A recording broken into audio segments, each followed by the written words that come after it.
to ensure that there's a sufficient level of resources. I appreciate Governor Inslee bringing in the National Guard. We need to restore peace in the city of Seattle tonight. And in fact, that process is taking place right now. The curfew took effect at 5 o'clock tonight. Streets are being shut down across the city. Interstate 5 was shut down for a while earlier. King 5's Vanessa Mashanya is live in the newsroom tracking all of this. Hi, Vanessa.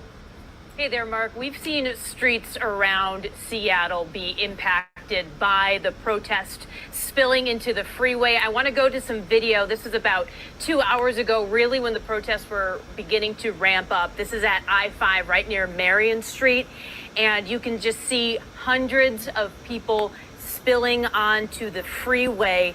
It was so bad that actually streets in and around Seattle were beginning to be closed, and warnings from Washington State Patrol started to come in. And actually, I do want to go to a live look right now. We're still not out of the blue right now on I-5. So this is I-5 heading to the city right near Holgate Street, and you can see that traffic is just at a complete crawl right now if you are heading into the city.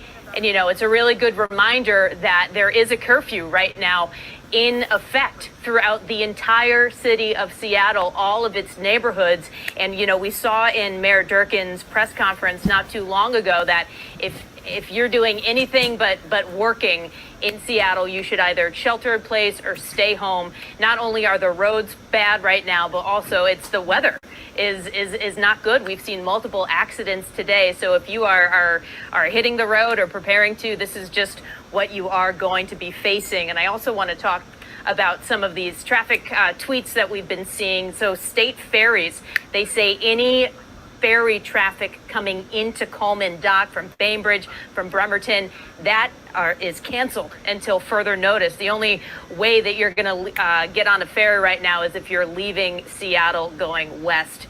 That is what they say. Also, SDOT tweet from there, you know, we're still, some of the protests are winding down, but some of the road closures that we've been seeing, again, northbound I-5 from I-90 closed, I-5 SB diverting eastbound to SR 520 at Roanoke. We're seeing streets in Seattle around Westlake closed. I also want to bring up this tweet from Chief Batiste of the Washington State Patrol. And this was from earlier in the day when protesters were taking to the freeway. And you could just see masses of people going down on ramps. And in response, the chief said that the freeway is not a safe or appropriate place for demonstration. WSP will thoughtfully do what is necessary to maintain public safety and urges everyone to use caution in that area. So we've been monitoring social media as well as all the traffic tweets, and I'll bring you more updates to things that we have been seeing coming on this desk here. We're watching it all. We're seeing lots of tweets and responses to what's going on. But now, Mark, I'll send it back to you in the studio. All right, Vanessa Mashanya, thank you for that, Vanessa. Let's go back to King 5's Michael Crow. Michael has been at the Westlake area since this whole thing blew up right around 4 o'clock this afternoon. There's been a delay that we've had with Michael, but I'm going to hand it off to Michael and let him pick it up. Go ahead, Michael.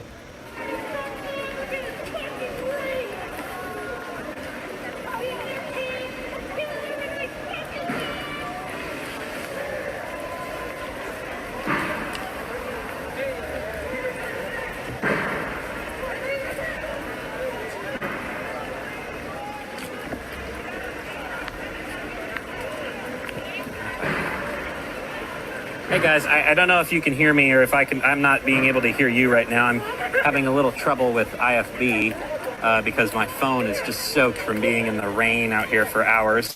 I will start talking to you though, and just tell me if you need me to stop. But we are here, of course, at Westlake. We're right in front of the Nordstrom where that first police vehicle was lit on fire, and then where several others were after. But as you can see right here behind me, this is kind of what remains of the core group that's right down here.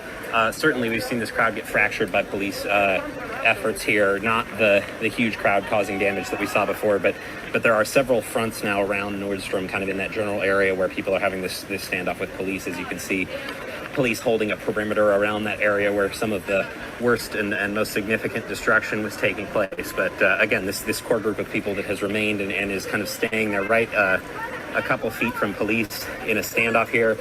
We have not been hearing the flashbangs that we heard earlier. We have not been seeing the gas that we were seeing earlier.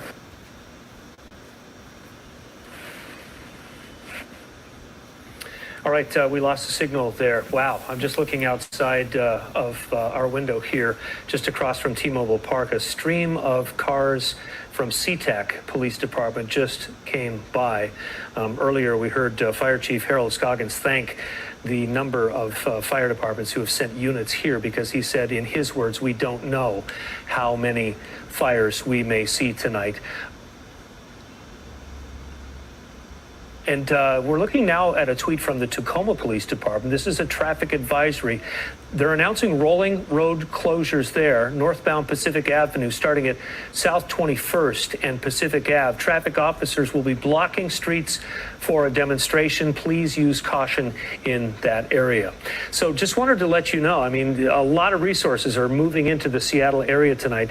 75 members of the Washington National Guard are arriving this evening to help with traffic and crowd control.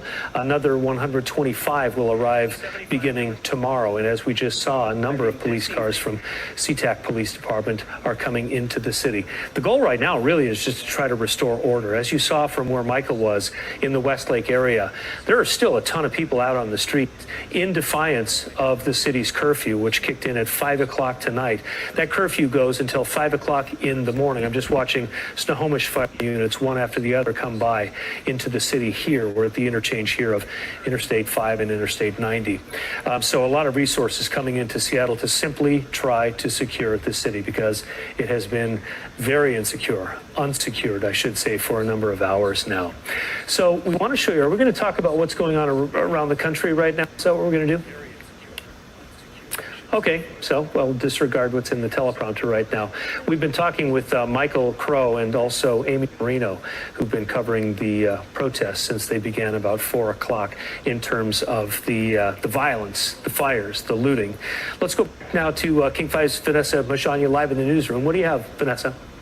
Hey, Mark, well, you mentioned mutual aid and the department's coming to Seattle to help out. And we've been seeing a lot of that on social media, and I want to go to that now. So this is a video from Graham Fire and Rescue, tweeted out not too long ago, saying that their battalions, they're headed to help out in Seattle. And then here, you know, we were talking about the protests spilling into the freeway, right? So this is an image from Twitter of that when crowds were going on to the freeway. This is why it was so important if you were driving, just to be aware. We're seeing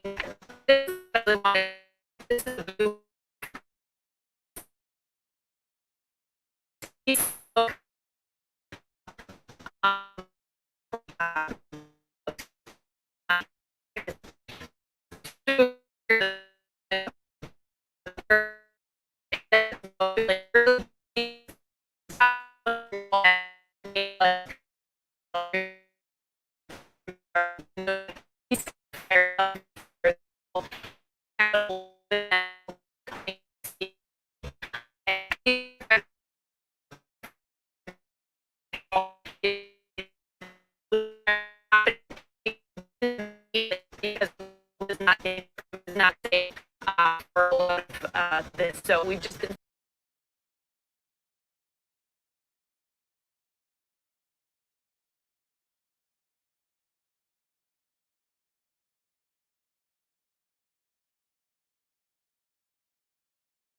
Let's go back to King 5's Michael Crow. So again, this is the Westlake area where there has been significant looting. Nordstrom has been looted, Old Navy, also the Helly Hansen store.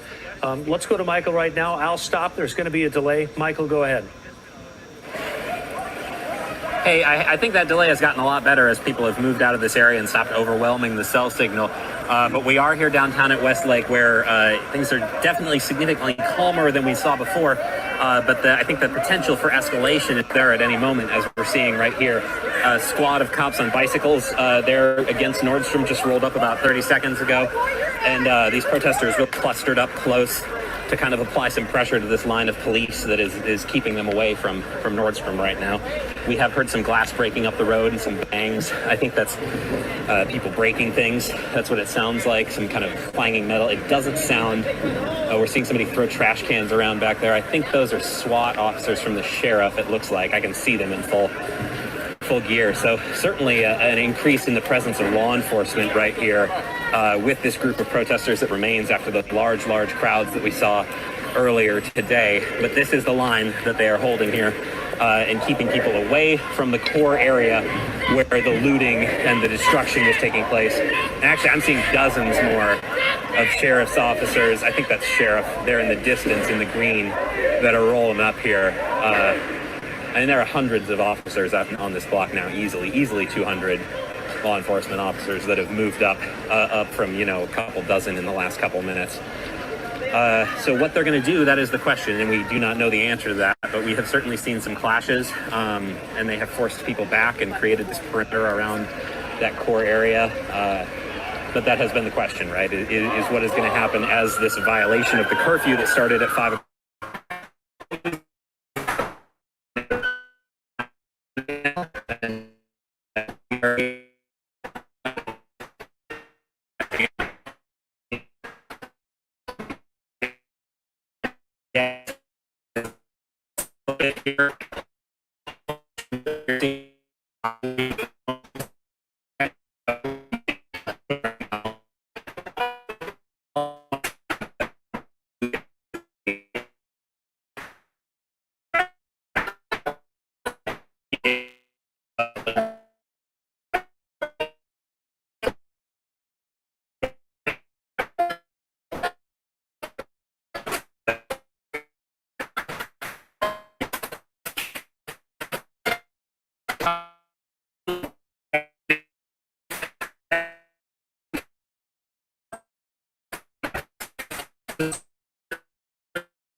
Right behind me is the gas cloud that is growing.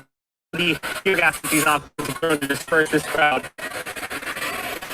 And somebody is emptying a fire extinguisher as they walk away. A surreal sight there. Michael, let me ask you, you were breathing some stuff a little bit ago. Is it a chemical gas or is it a pepper spray or what exactly is that? I'm not an expert in that by any means, but it is certainly an irritating spray. The gas is separate from the flashbangs. The flashbangs go off. Mike, can you look at me for a second here? The flashbangs go off and they make a big pop, but it's a separate canister that they throw and they roll down along the road that makes that huge cloud of gas that's completely obscured the intersection we came from. And it is miserable. It hits the back of your throat. It makes you gag, you cough, your face and eyes burn. So we try to avoid it, and we were hit by it earlier, a little bit caught the edge.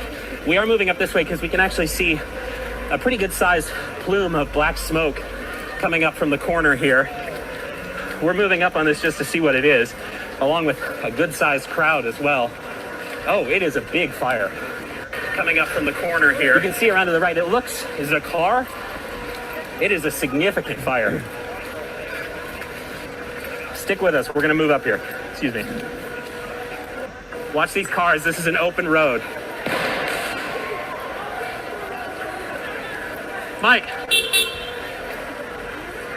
Hold up, sorry, there's traffic here as a car is burning. I'm just trying to make sure our photographer can cross the street safely. Mike, come here. Come here, Mike, cross the street now, please. Come on. Husky! So stick with us, guys. We have just discovered, I think that's a transit supervisor truck that I actually saw driving around earlier that has been set on fire, engulfed in flames here. We're in front of the AT&T. Where are we right now? 4th and Pike. But this has just happened. We saw the crowd kind of run this way. We haven't seen anybody set that off. But certainly it is a huge fire going on right now, and we're hearing things explode inside the vehicle. And you can't really tell anymore, but I saw that car earlier. That's a Metro Transit Supervisor SUV. So it has the look of a law enforcement vehicle, but actually it's for Metro, as far as I remember. You can see another car over there. it's the type of car that the police drive, but it doesn't look like it's marked that has been set on fire. It's certainly this is an escalation from the lull we saw earlier. We've got a large group of people, most of them taking pictures and videos. Holy hell. That was an explosion coming from that transit supervisor vehicle. I just saw the bumper fly off with that explosion. And I'm seeing somebody in the AT&T store stealing chairs right now. He's walking away with a stool. I think we're at a good distance here. We're just making sure that we're not, too close to anything that's really popping off. We've got an ambulance coming around the corner. This is what happens to oppressed people.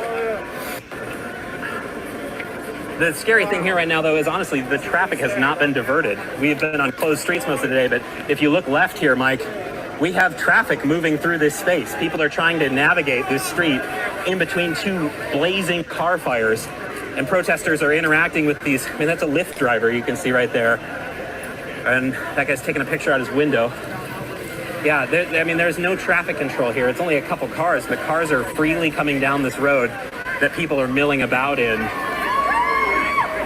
and cheering and crossing the road and yelling. But we have two vehicles completely engulfed right now, just here in the last couple minutes. Again, the corner, 4th Avenue and Pine. I think this is Pine, we've been moving around so much. But the fires have returned. Certainly a lot of people here celebrating the destruction of these government-owned vehicles. And what we don't see here again is police. Police were really forming up a solid presence about a block back where we were, but we have not seen them here. We've got the fire department here without a law enforcement escort as they received in other places. But it looks like they're getting ready to move in. People are starting to run off. This is what happens. Certainly the chaos is back. We had a lull there for a little bit. It was very calm for about an hour and a half. We're back at it. As for how these cars were lit on fire, I could not speak to that because we just didn't see it. We were down the block. Oh, look left. It's the other cars just exploded.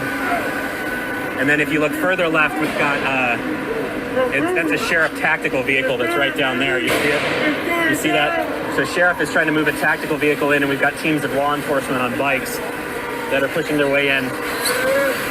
And then they're working to extinguish to the right here. They just got on top of this one. They're pulling a line while hosing it down. But we have not seen police make it to the scene here yet. Stick with me. We're going to see how this develops.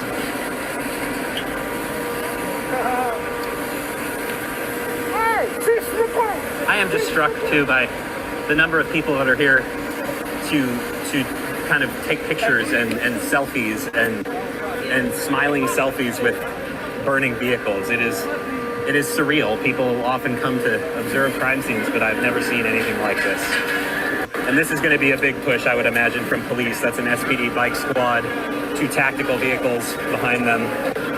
I would expect they're going to be forming a line to keep people back from the fire now.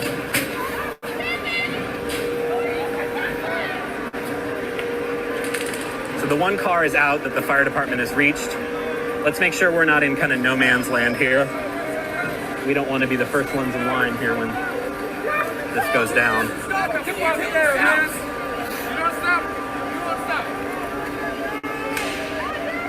So, Michael, let me ask you, it's hard to tell, Michael, where police are and where protesters are. With the number of people simply ignoring the curfew at this point, how big is the scope of this problem right now? Is it? Can you tell from where you are? Yeah, I mean, it has certainly gotten more centralized than it was. Go, excuse me. Hold on, keep going, move. We're getting thrown flashbangs right where we're standing there, so we're moving off. There is a no man's land right here. You can see police are pushing them back that way. I mean, that's where the protesters are, and they're gonna get pushed. You see this guy with the rifle moving in to fire more. Watch this guy. I think those are bullets. Oh, we're right in the gas here. We're moving, but I'll keep talking to you. So we saw that guy firing non-lethal rounds, kind of chasing folks off. This guy's pushing us back. There's a line of police herding us down. I'm with you. I'm watching your back. Just keep walking. Lots of tear gas. We gotta go. Yes, sir. We're moving. So we have turned, because we are fully, oh God, it's miserable. We're fully in the cloud of gas right now. Hits the back of your throat. Watch this pull, Perry. That was a very strong push that we saw there, more than we've seen most of today. People are throwing stuff back at the cops, but there's completely a cloud that we're in. Stay with us, just give me a second here, it's miserable. They pushed people entirely back from the intersection where those two cars were burning. A lot of gas. I saw non-lethal, what looked like it, kind of, what looks like a rifle, but you could tell he was firing to kind of hit them, chase them off. We're gonna keep going. Our photographer is coughing and my face is burning. More explosions from up there.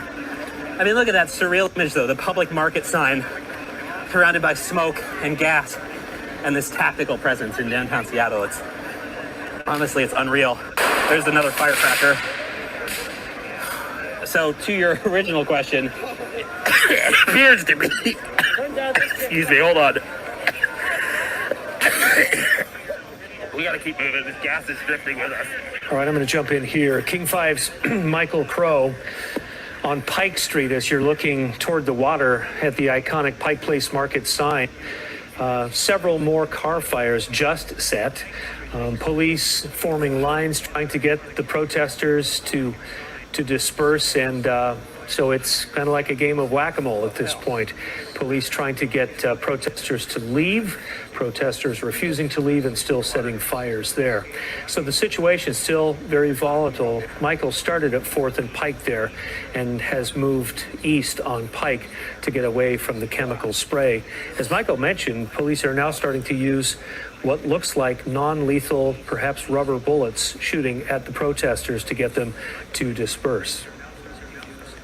So we went on the air about 3.5 hours ago at 4 o'clock, and things are still very active in downtown Seattle in terms of the city trying to get control of what started as peaceful protests that turned into looting and fires and basically rioting in the shopping district in downtown Seattle.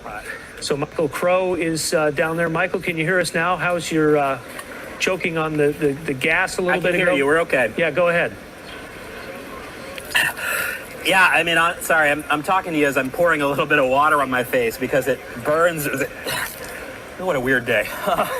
It burns as it hits your face when it's not covered by a mask. So that's what we're dealing with right now downtown, and we keep catching the edge of this gas. We're seeing the canisters as they roll out and making a concerted effort to move quickly when we see that, because you have about a half a second before the bang follows and the gas catches up.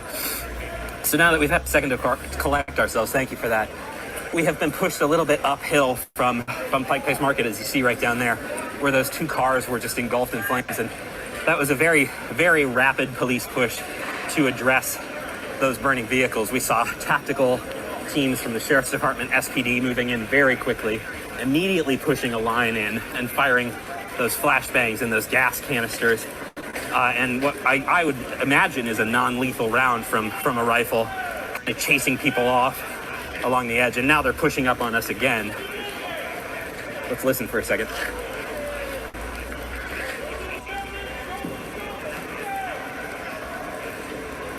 I think they're going to hold that corner and not push farther.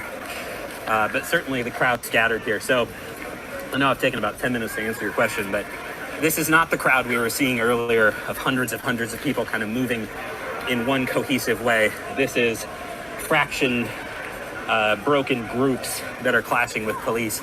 I do think we were in the main group that we were able to see there, but again, it's been broken off. And if Mike can do a 180 for me here, you can see they kind of broke off and went a couple blocks away to reform around that boarded up building there. But again, nothing to the scale of what we were seeing. But these clashes with police just continue. People will, burn something or break something or throw something, and then immediately the gas follows, and we're chased off. Now we are, though, where in the world are we, honestly? Pike and 5th. We've been pushed back over from 4th to 5th. And you can see that they've moved 2 full-size fire trucks in to address what was going on with those burning cars. I guess we'll keep walking here and see where everybody went, because Michael, I have to ask you, it's interesting. I'm wondering what the strategy of Seattle Police Department is at this point. I mean, do they have, once they get reinforcements there, do they have the capacity to arrest 50 or 100 or 200 people? Or are they simply just going to keep firing rubber bullets and tear gas to try to get people to leave? Is there any idea to know what the police strategy is at this point? Yeah, I mean, I couldn't speak. I couldn't speak to the strategy. We're live, Alan. But I do know that I have read before that, and I've heard it said before that in situations like this, the issue is that it takes a lot of manpower to make the arrests as opposed to force protesters back, right? Because they have to be transported and booked, and people get very agitated while the arrests are made. We're watching looting happen at the North Face right here, actually. People are running out with armloads of puffy coats. So that is a thing I have heard said in situations like this. There are certainly hundreds and hundreds of law enforcement officers here in full tactical gear, whether from the sheriff's office or the police department. I have not seen a lot of arrests. I know that they have occurred, but I have just seen kind of whack-a-mole skirmishes where protesters will do something like light a car on fire that police will come and intervene, and then we have a standoff, and then gas and rubber bullets and those flashbangs, and everybody scatters immediately because that gas is just miserable. And then they move somewhere else, right? You can see these people that's a Nike store there as well. People are just running by with bags stuffed with stuff. Look at that person. They're completely covered in North Face coats, just throwing them in the ground there. And you can see mannequins from the North Face laying there down in the road. Yeah, so I don't see what the strategy is or how it's going to end, but certainly they're trying to break off these large groups of people into smaller groups with these tactics, and we'll see what continues to develop. Look at this behind me here, another person carrying just a mannequin. Can you look right here, Mike? Look at this person walking with a mannequin over their shoulder. It's just bizarre.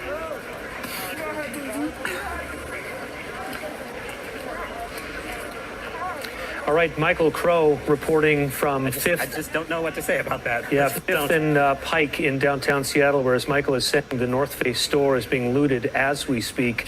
So this is not just happening in Seattle tonight. In fact, from New York to Miami to Los Angeles to Seattle, the entire country is seeing riots and protests. We want to show you what's happening as thousands of people are taking to the streets. Here's Blaine Alexander. Tonight, in city after city, calls for justice continue to fill the streets. I'm frustrated and I'm angry and I feel powerless. Yes, we are upset. Yes, we are hurting. Yes, we want to go crazy. But as protesters march, police monitor, standing by, bracing for nightfall. Across the country, what started as peaceful gatherings protesting the death of George Floyd devolved into destruction.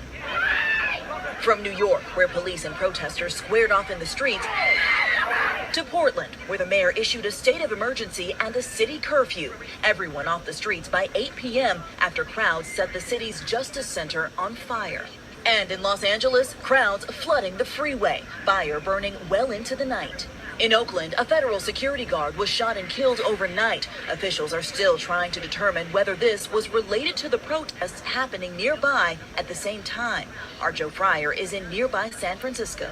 Protesters today marched through the streets of San Francisco, coming here to City Hall for a peaceful rally. Authorities hope to avoid a repeat of what happened last night in Oakland, a night punctuated by fires and tear gas, with 60 people detained for looting and 13 officers injured. Tense moments for this news crew in Louisville, Kentucky. A local reporter for NBC station Wave 3 pelted with officer-fired pepper balls on live TV.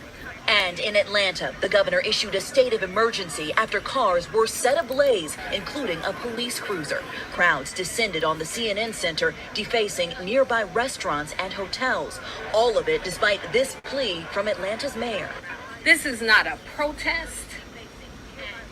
This is not in the spirit of Martin Luther King Jr. This is chaos. A protest has purpose. We are better than this as a country. Go home. Go home. But amid the broken glass, a different gathering. Volunteers bringing brooms, gloves, and a will to restore their city. And I just want to show my kids the right thing to do, you know. This is my city. We're going to wake up and we're going to start cleaning up. Speaking of cleaning up, let's go back to King 5's Michael Crow. There is still active looting happening in the Westlake area of downtown Seattle, and there is a lot of chemical spray there being released by police. Michael, what's the latest from where you are? Awesome. Yeah, I mean, what a time to cut away. We actually just saw a guy walk up and take some swings at the cops. He's on the ground right now. The whole line of officers clustered around and piled on top of him. The crowd screams. So that guy's on the ground right now. Camera, it's not worth it. What the fuck? Thank you, guys. So that's what we saw, though. The cops, excuse me, we'd like some personal space too, please. Thank you. You guys walked into me. So what we're doing is we're looking right down here, and this intersection in the last minute or so has cleared out completely. You can see the guy that's on the ground. The cops are searching him right now. We saw him kind of hit the line of cops, and they all swarmed on top of him. People started screaming, and then all of a sudden it's flashbangs and gas. This whole intersection was completely obscured for about a minute. We ran off to the side. I don't know what happened. I just saw him hit with the cops. I couldn't tell you the details of that altercation because it just happened really quick. But now the crowd again is dispersed. People just disappear. But you can see that the damage remains, right? This Nike store that was looted, stuff pulled out of it. This North Face store.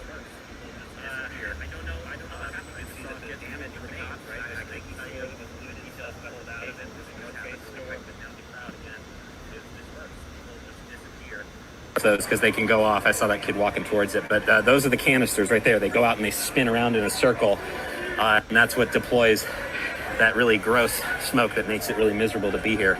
We were lucky on that one. We were upwind and able to move a half block up this way. But I mean, just so much anger and emotion here. There have been a handful of protesters that come and try to block our camera, or they stand right in front of us so that we can't get around them, and then they're very angry. So certainly the emotion continues. Here's an SPD bus rolling up. So to your point about making arrests, I would imagine that this is the process, right? Is you have to bring in a vehicle to transport someone away in the event of arrest, and that is a lot of effort and a lot of people to do that. So we have not seen many firsthand. This person's being brought up right now here. Can you see him? There's a Perry. Come this way, right here. So we're gonna watch this arrest be made. They're lifting this protester up off the ground. I can't really see much. My vision is a little clouded still, but they are lifting this person up who is wearing a N95 mask there to put them in a truck. People are screaming at the cops here. There's a woman screaming in the background that didn't do anything. The person's screaming.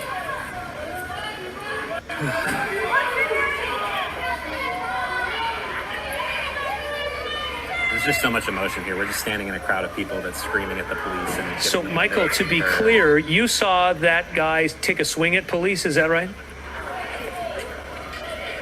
I should say, I honestly can't tell you. I saw him impact the line, okay, and then all of a sudden he was under a pile of police. I should be very clear about that. Okay. I could not tell you what I saw. It was very quick, and we were 100 yards away. It was just, but he made contact with a line of police bodily.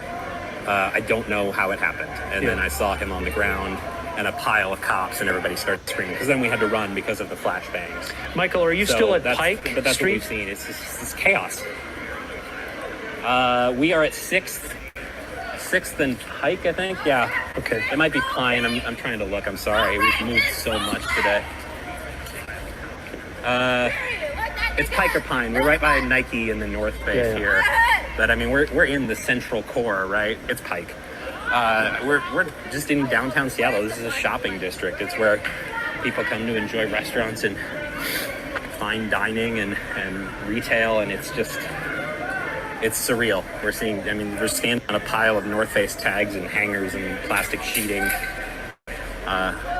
It's surreal. That's certainly true. So, Michael, it looks like that arrest has been wrapped up. They're taking that person away in the wagon. Yeah. Okay. Michael, we're going to break away from you for just a second. Please stand by.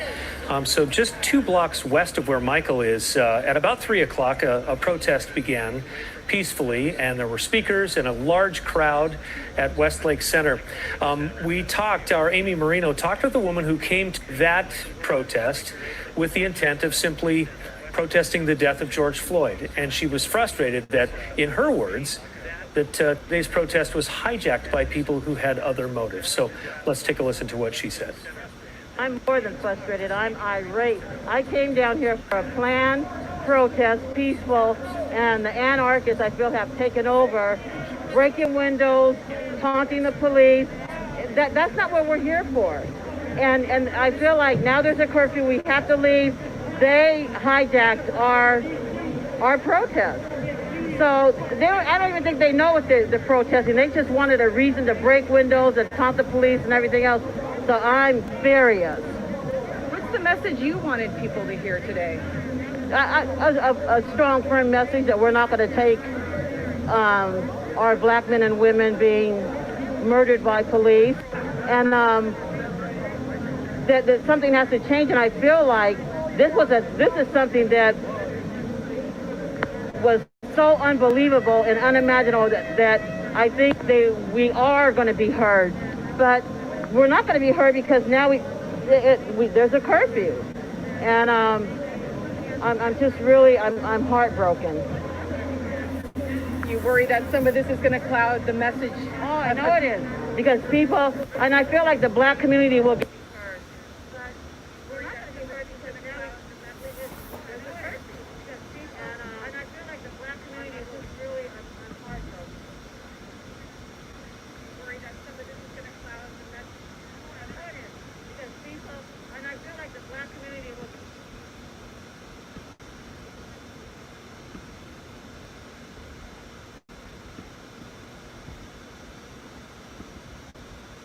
African American Chair Advisory, and so I work a lot with SPD, and I get a lot of flack for it because I try to bring the community together with them, and I started thinking, am I wasting my time? Because it just really hit me hard watching a man murdered, and I'm just really I'm broken and sick about it. So.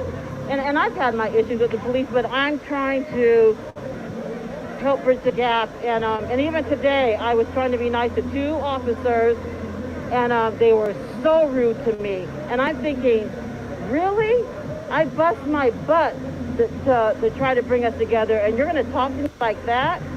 So I'm all over the map right now. It's like, I tried to stay in the middle, but now it's like, what side do I go to, So obvious frustration from that protester who came down to that 3 o'clock protest to peacefully speak her mind.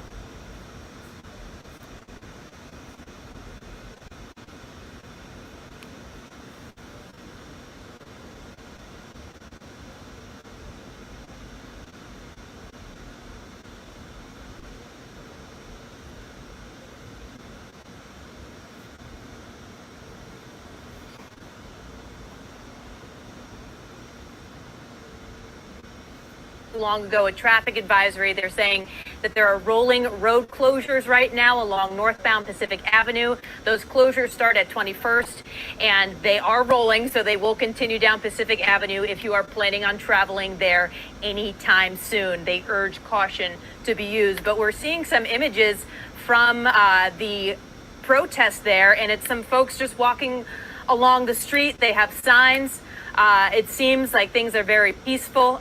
Keep it peaceful. That's what the message that we're seeing is. And I want to go back to a tweet that I think I bypassed. There we go. And we're getting word from saying that, they saw bike cops riding alongside about 500 people in the crowd. Things are staying peaceful in Tacoma.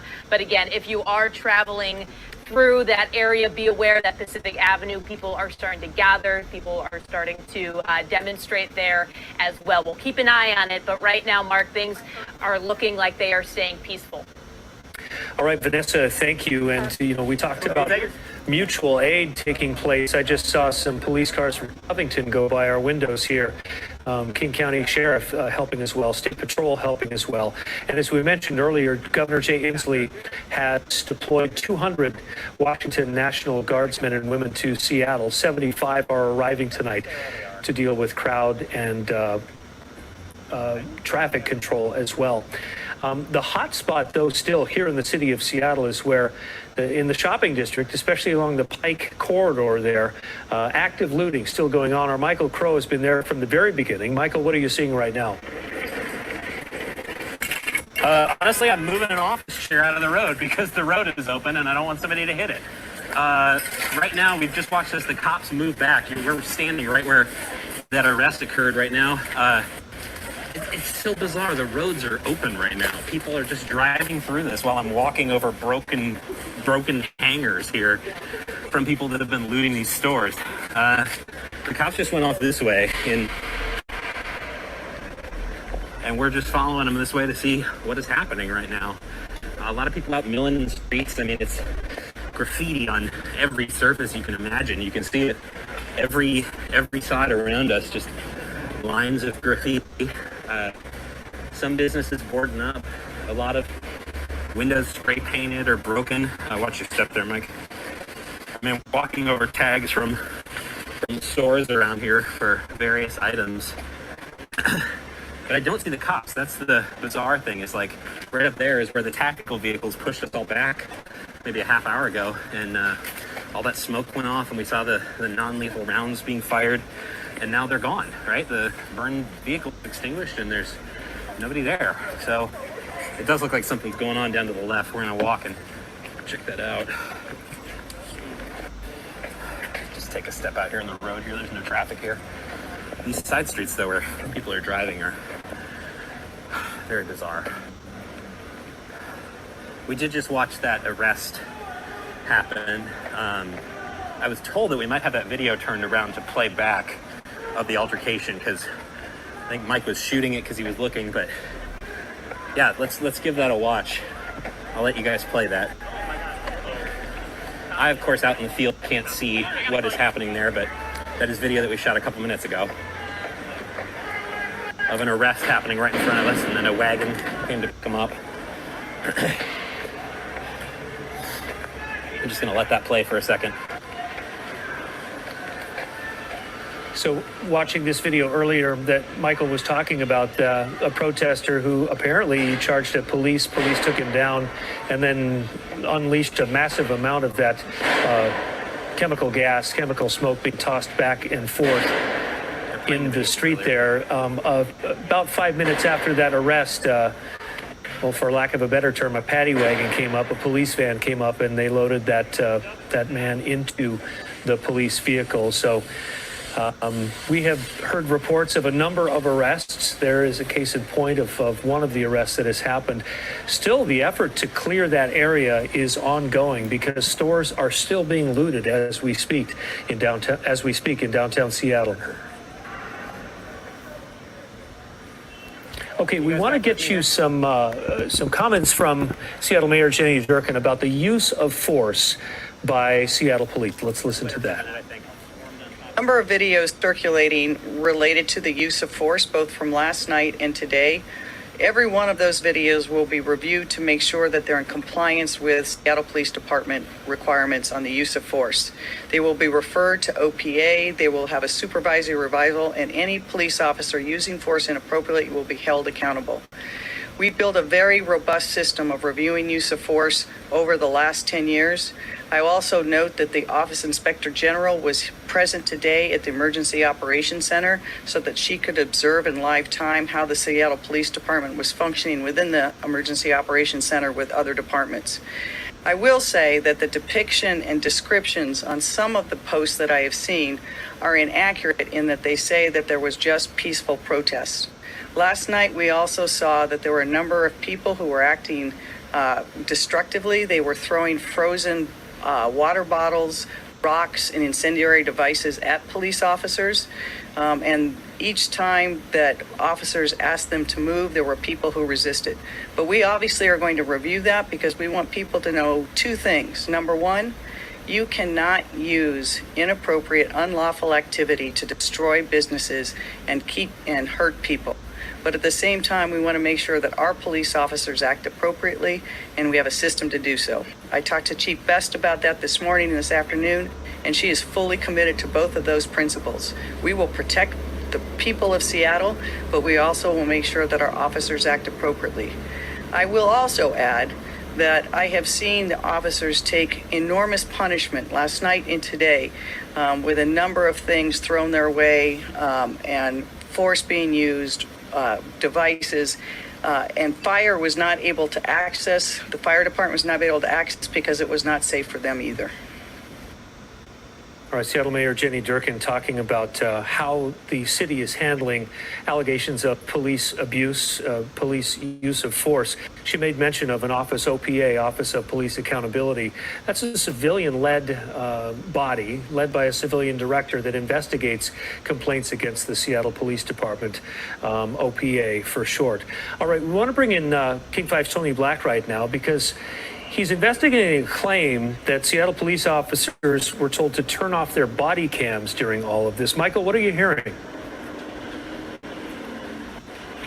Well, hello to you there, Mark. Yeah, actually, I asked Mayor Durkan a variety of topics. I asked her mainly if she thought that the point of today's protest was lost amidst all this violence. She says that she knows a lot of people came out here with good intentions to protest peacefully. And she says to those who came for violence, it cannot and will not continue. So she enacted those emergency orders after those protests with the 5 p.m. to 5 a.m. citywide curfew. She did clarify that is all of the city of Seattle that's in effect for today and tomorrow. And then a ban on weapons formal, like guns, and informal weapons like a pipe, a stick, bat, something along those lines.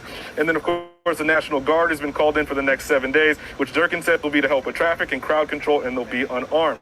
Now, about some of those things that you were mentioning as far as the body cameras, there were several tweets on social media about people coming from out of state to wreak havoc on the city during the protest. When I asked Mayor Durkan about that, she says they're not sure at this time if those that have been arrested today are from here or not. But the other big issue was about the body cameras. If you were on social media last night, there were several tweets saying that officers were told to turn off their body cameras. Mayor Durkan says that that order was not given and that it is privacy laws that kind of explain why those cameras are. So I was able to get a little bit more context after the presser about body cameras from Seattle Police. I'm going to read it off my phone here so I get it right. They said it's tricky when we use the word on or off with the body cameras. They say that the cameras are always either recording or buffering, and she says that the cameras roll and dump their footage every minute. So she gave me an example where if a bike cop was at a protest and saw someone running at them as they were going to do something, they would double tap the camera and it would start recording, plus pull the last minute of footage with no audio. Then, after the situation has either been resolved or moved on, so in this example, let's say it was moved down the street, the camera would go back to a buffering mode. And they also mentioned that the cameras are registered to each officer, so it's not as simple as just swapping batteries or swapping cameras. And also said that some of those officers that were out at the protest last night had probably already worked an all-day shift and then stayed even later, leading to why some of their cameras may have turned off. So it's a lot of information to kind of digest, but I wanted to share that because there were viewers that were having several questions asking for that clarification as well too. And a couple other notes here if I have the time to go on here. I just want to talk about some of the things that we heard at that press conference there. Seattle Police did have to escort the fire department and to put out some of those fires that were happening down there. All three, both Mayor Durkan and both the Assistant Chief for Seattle Police and the Fire Chief, all said that everything started out peacefully but deteriorated very, very quickly. As for that early curfew, you notice that they said a 5 p.m. curfew and an alert came out basically 10 minutes before. That was a recommendation from Seattle Police, and Mayor Durkan says they are not using the curfew to set anybody up. They want to get you home, so they will approach it with more of an information and informing and educating people who might still be out. But she did say that if you purposely choose to ignore the curfew, enforcement would be an option there. So that is a kind of a brief gist of everything that we had in that press conference that wrapped up just about an hour ago. In a little bit, we'll be able to get some of the sound that we had there where she kind of explains in more detail about the privacy reason as to why those body cameras were not rolling all the time. Oh, and I guess we do have that sound bite now, so if we want to go ahead and play that, go right ahead.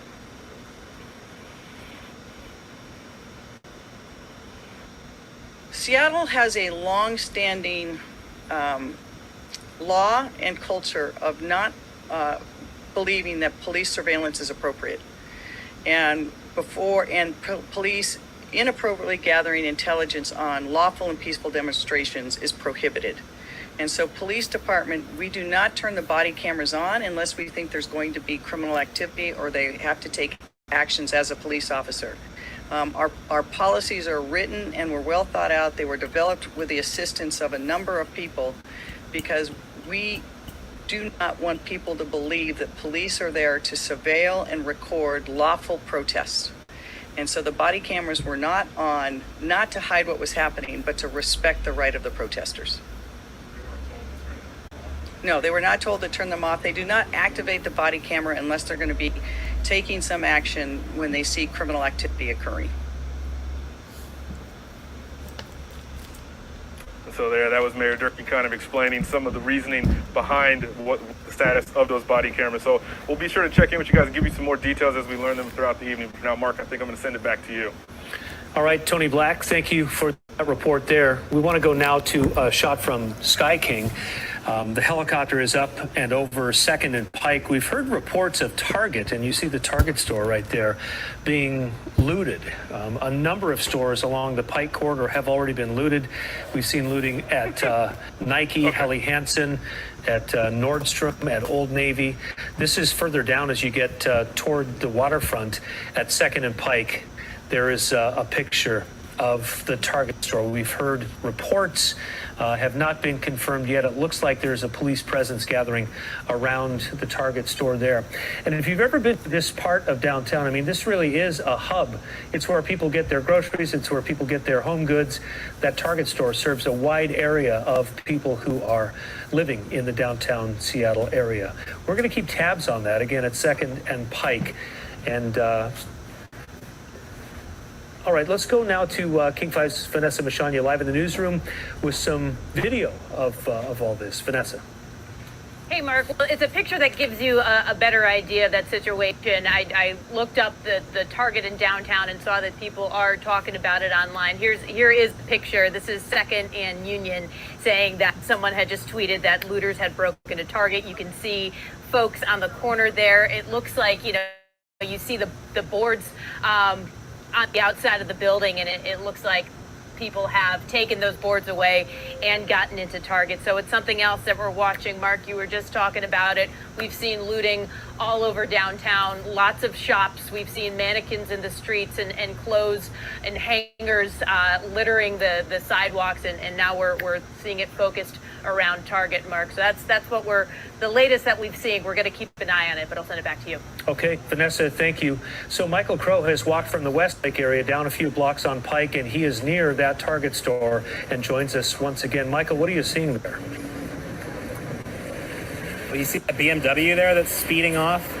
We've just watched for the last 2 minutes as the woman driving that car full of people just sat right here in this crosswalk in front of these police officers, screaming out the window at them. We saw one of the officers in tactical gear there, I think it was that guy right there that's looking left, he was just smiling and waving back at her while she screamed and pointed out the window at him. It was a bizarre altercation, and she was just sitting there kind of inching her car forward, just furious, screaming something, we couldn't hear what, while the officer stood there and the one just smiled and waved.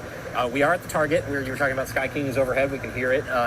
We have not seen looting, but we're assuming that because the SWAT team is here, they were looking to stop that. That is a SWAT tactical vehicle that is right there. Certainly not the crowd that we saw before. We have not made contact with it since it kind of dispersed as that arrest was made. But now you can see there was looting at the Target. That window's been broken in, the plywood removed, and it appears that people would have gotten inside there, and police are protecting that opening now. We have not found the larger group again after the arrest that we were talking about the last time we spoke to you. We have seen people around, and certainly there are a lot of people wandering the streets of the Westlake downtown core. We haven't seen him. We're looking for him, and we just haven't seen him yet. I'll tell you, I know I've used the word surreal a couple times tonight, but we're looking at the State Hotel here with the "We Got This Seattle Strong" thing up because of the coronavirus pandemic. It certainly takes on a different tone as you look at that, as parts of the city burn around us, and we're just trying to figure everything out here. We're going to keep looking to see if there's any large groups moving around, and we'll keep you apprised of what's going on downtown here in the chaos of Seattle. All right, Michael Crow, thank you for your work this afternoon. So 8 o'clock straight up right now. We've been on the air for about 4 hours. I'm Mark Wright. Welcome to special coverage on King 5 News of what started as a day of protests in Seattle and ended in fires and riots and arrests and looting in the retail district in downtown Seattle. So right now, as we speak, a civil emergency has been declared for the city of Seattle by the mayor. A curfew is in place until 5 o'clock tomorrow morning. That means unless you're working in Seattle, you can't be in Seattle on the streets right now. It's gotten that bad. A little bit ago, Seattle's Mayor Jenny Durkan held a news conference with her office, with the Seattle Police Department office and the fire department, all talking about what happened today. We're going to play that press conference for you in its entirety so that you can get a better feel for exactly where we stand right now. Thank you for joining us today on such short notice. I want to first thank Police Chief Carmen Best, who could not be with us because she is at West Precinct commanding response, and Fire Chief Scoggins for both of their incredible and steadfast leadership today and every day. I want to thank Assistant Chief Cordner for being here, who will also make some remarks and answer questions. I want to address the events that have occurred during today's demonstrations, which have led me to issue 3 emergency orders to protect the health and safety of the people of Seattle. The 3 of us, together with Chief Best, are united in our commitment to protect our communities. Yesterday, Chief Best, Chief Scoggins, and I acknowledged the wrongful and tragic killing of George Floyd. All of us believe it is right that the officer who killed Mr. Floyd was charged and will be prosecuted. As I said, I believe those who also participated should be held accountable. Today, many across Seattle came together to grieve, to protest, and to commit themselves to the cause of justice. They did so peacefully, for noble values, using a cherished American right. For most of today, the demonstrators were peaceful, and I thank all of those who chose to exercise their right to protest without hurting others. I reached out to some of the organizers of the protests last night and today, and I thank them for leading a peaceful protest. Unfortunately, in the late afternoon, demonstrations downtown by others quickly turned violent and destructive. We've seen this play out across the country. Yesterday and today, I've talked to many mayors across the country who are seeing similar things happen in their own cities. Here in Seattle, demonstrators threw Molotov cocktails at cars and buildings, causing multiple fires. Some threw fireworks into peaceful crowds and at police. And for periods, our firefighters could not access the fires and put them out because it was not safe to do so. We have reports of multiple officers and civilians injured. At this time, we're not aware of any serious injuries. A number of SPD vehicles and other vehicles were set on fire. In addition, at least 2 rifles were stolen. 1 was recovered, 1 may be outstanding. I understand the immense rage and grief and sense of betrayal felt by so many in our community and communities across this country. However, the escalated incidents of destruction and violence do not honor Mr. Floyd. His own family has spoken against such violence and has urged everyone to demonstrate peacefully. The criminal acts that took place during today's demonstrations cannot and will not be allowed to continue. They jeopardize the health and safety of all those involved, from those demonstrating peacefully to our first responders, to civilians who just happen to be in the area. We will take all steps necessary to protect residents and property of the city. That is a solemn charge of both the Seattle Fire Department and the Seattle Police Department. We have received a number of calls about the events today and last night. To protect health and safety of our residents, after consulting with both chiefs and my cabinet, I have issued the following emergency orders. a proclamation of civil emergency in Seattle related to the downtown demonstrations. An order prohibiting the use of weapons, both formal, like firearms, and informal, like pipes and clubs, throughout the city. And an order establishing a 5 p.m. to 5 a.m. curfew, which is in effect tonight and tomorrow night. This was a difficult decision to make because we in the city and cities across America enjoy the right to come together. I'd remind people that we're still in a stay-home order. So this curfew, what we're urging people to do is please stay home during those hours. If you need to go out to work, you can go out to work. As you've seen, Seattle Police is trying to inform people and educate people first. But people in violation of the order who do not vacate, enforcement action can be taken.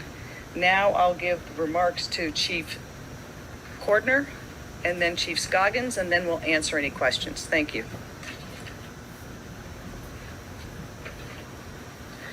Thank you, Mayor. Good evening, everyone. This morning, the Seattle Police Department responded to Westlake Park to assist in facilitating a peaceful demonstration today following the tragic killing of George Floyd in Minneapolis. Alongside the fire department, the Seattle Department of Transportation, the Seattle PD has been monitoring the demonstrations to provide assistance, manage traffic impacts, and preserve health and safety. The Westlake demonstration quickly turned violent. Multiple citizens and officers have been injured. Bottles and rocks are consistently being thrown and have been thrown at police, and multiple arrests have been made. Fireworks have been thrown by protesters into the crowd. 2 AR-15 style rifles have been stolen out of patrol cars. One has been recovered and one is still outstanding. Protesters have set multiple SPD vehicles on fire and Molotov cocktails have been thrown. Additional protesters accessed I-5 and shut down multiple lanes in downtown. The mayor, as she said, has issued a curfew that began at 5 p.m. We implore all of you to leave the downtown area. If you are a resident of the downtown area, please shelter in place. Thank you, and I'll turn it over now to Fire Chief Scoggins.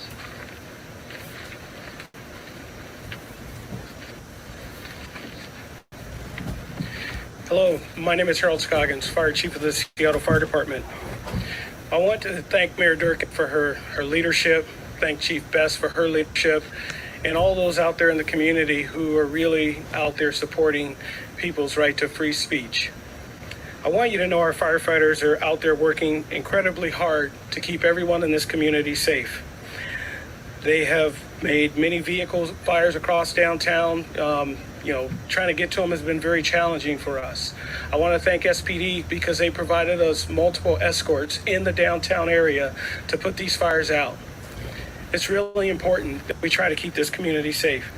As I said yesterday, before the demonstrations began, I support exercising the right to free speech and peaceful demonstrations and the need to stand up for what is right.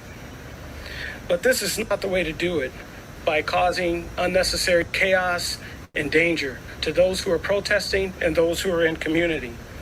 This situation has escalated quickly and has become very dangerous. I want the public to know that our firefighters are doing everything they can to keep each and every one of you safe. I have called in additional resources on my team, members of the Seattle Fire Department, staffing additional engines and additional medic units. I also want to thank our neighboring agencies in King County and around the state for the requests that I've put out to bring in additional resources in case there are more fires throughout the night. You may have seen us waiting to respond to fight vehicle fires. I want you to know I have a duty to keep our firefighters safe. And we're waiting to extinguish these fires until we can actually get in and do the good work. And that's why I think it's important our partnership with SPD and the escorts that they have been providing us throughout the day and throughout the evening. I also want to end with reminding those who are starting fires in the downtown area that they have very many unintended consequences. You may be hurt, those protesting may be hurt, those who live, visit, and work here or maybe here right now may be hurt. Businesses are lost and destroyed because of these fires. They spread very quickly, as you've seen on the news around the nation. Additionally, when you block streets, You're blocking our routes for our EMS emergency vehicles. As you heard Chief Cordner say, people have been injured. It has been difficult to get to those who are injured. As you're moving the railings around and the trees and everything else, you're blocking access routes to get people help. And that could be you too. I want to remind everyone that we're all in this together. We're going to get through this together. Thank you.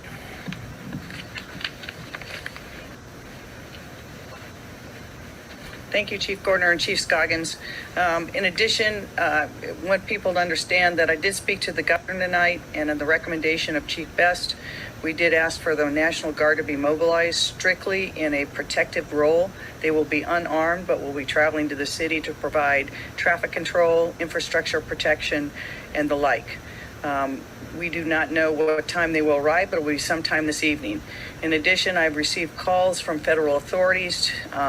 They will be investigating separately any of the destructive fires that have occurred, and those may come under the jurisdiction of federal law. With that, be happy to take some questions.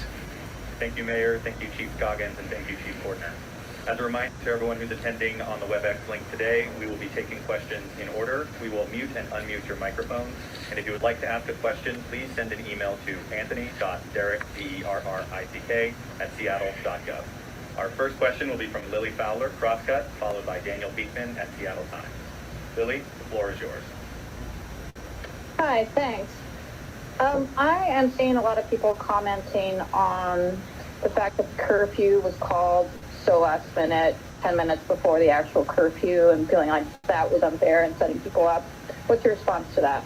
So the curfew, two things to that is the curfew was set at a time at the recommendation of the Seattle Police Department and what it would be necessary to keep people safe. That is evidenced by the actions is we are not using that curfew to set people up or to unnecessarily detain people, arrest people. We're trying to get everyone safely home. So anybody who is in the downtown area, we're urging them to get home safely. We will try to help them do so. This was to ensure that the police could take action if they needed to against those people who were purposely setting fires, looting buildings, smashing cars, and hurting civilians. They've been throwing all sorts of projectiles, and we want to make sure that the police have all the tools they need to stop that type of behavior. Thank you, Chief, or thank you, Mayor. Our next question will come from Daniel Beekman at Seattle Times, and then we will have a question from Tony in the room at King 5. Daniel, the floor is yours. Quickly, one question on the protest and then one on the curfew. With regard to the protest, what do you know about the separation or the creation of two groups downtown and the nature of the what seems to have been two different groups, or the protest splitting in some way? And then on the curfew, you mentioned that it applies to downtown. Does it also apply to the rest of the city or not in practice? Really good question, Stan. Thank you for asking that question to clarify. The curfew does apply to the entire city. And so if people are out, we'd like them to get home. If people are on their way to work, obviously they can transit to work. The purpose of this is so people stay home and aren't on the streets. Obviously, we're still under a modified stay-home order in the city of Seattle, so people should be staying home unless they're going to a necessary business or otherwise. So the curfew applies citywide. On the question of the demonstrators, I think it's too early to determine the numbers and types of groups that were there, but it is clear that there was a large number of people who came to protest peacefully, that organizers like Andre Taylor and others were able to speak. The crowd was able to march, and they maintained themselves very peacefully. Earlier in the day, we had some marchers who were also peaceful, but then we had many thousands of people flow into downtown who obviously were coming primarily for destruction. And very rapidly, the amount of destruction escalated and the situation deteriorated quickly, even for the people who came peacefully. I also want to say that I've heard from others, and there were some interviewed on the news that you will have seen, that they did come to demonstrate peacefully. And they themselves feel it was wrong for their events to be hijacked by others and take away the force of their voice by having this end in such destruction and chaos and injury to people.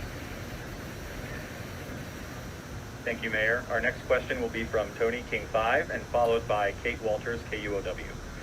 Thank you very much, Mayor. Jenny Durkin, you just mentioned it there. Do you feel that today's message was lost in the fact that do you feel like there was a larger group of people that were here strictly to just do some damage around the area as opposed to being here to actually support and protest in the death of George Floyd? I think what we will see is that the message of destruction and chaos is not as enduring as the message of hope, justice, and love. And the people who came to demonstrate peacefully did so because they wanted to speak out against something that was very wrong. They wanted to commend us as people and individuals and elected officials to start correcting the course in the city. And I think that voice will continue. I am as committed today and tonight as I was yesterday, and I have been my career, to move forward on those issues. And I will not be detoured by people who want to come and cause nothing but destruction in our downtown core. We will hold those people accountable, but I want to make sure the message isn't lost. What happened in Minneapolis was wrong. And the people protesting that are right to protest. The people just coming in and causing destruction, chaos, and looting stores, that does nothing to honor Mr. Floyd. Thank you, Mayor. Our next question from Kate Walters at KUOW, followed by Carolyn Vick, South Seattle Emerald. Kate, the floor is yours.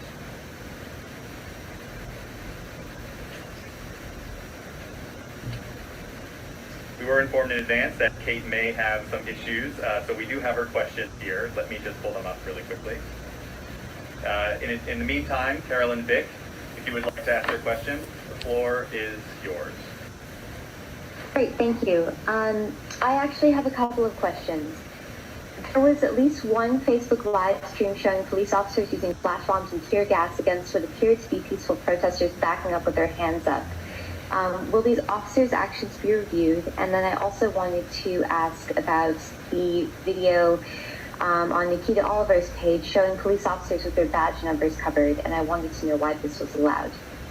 So thank you for both those questions, and I meant to address part of that in my opening remarks. There have been a number of videos circulating related to the use of force, both from last night and today.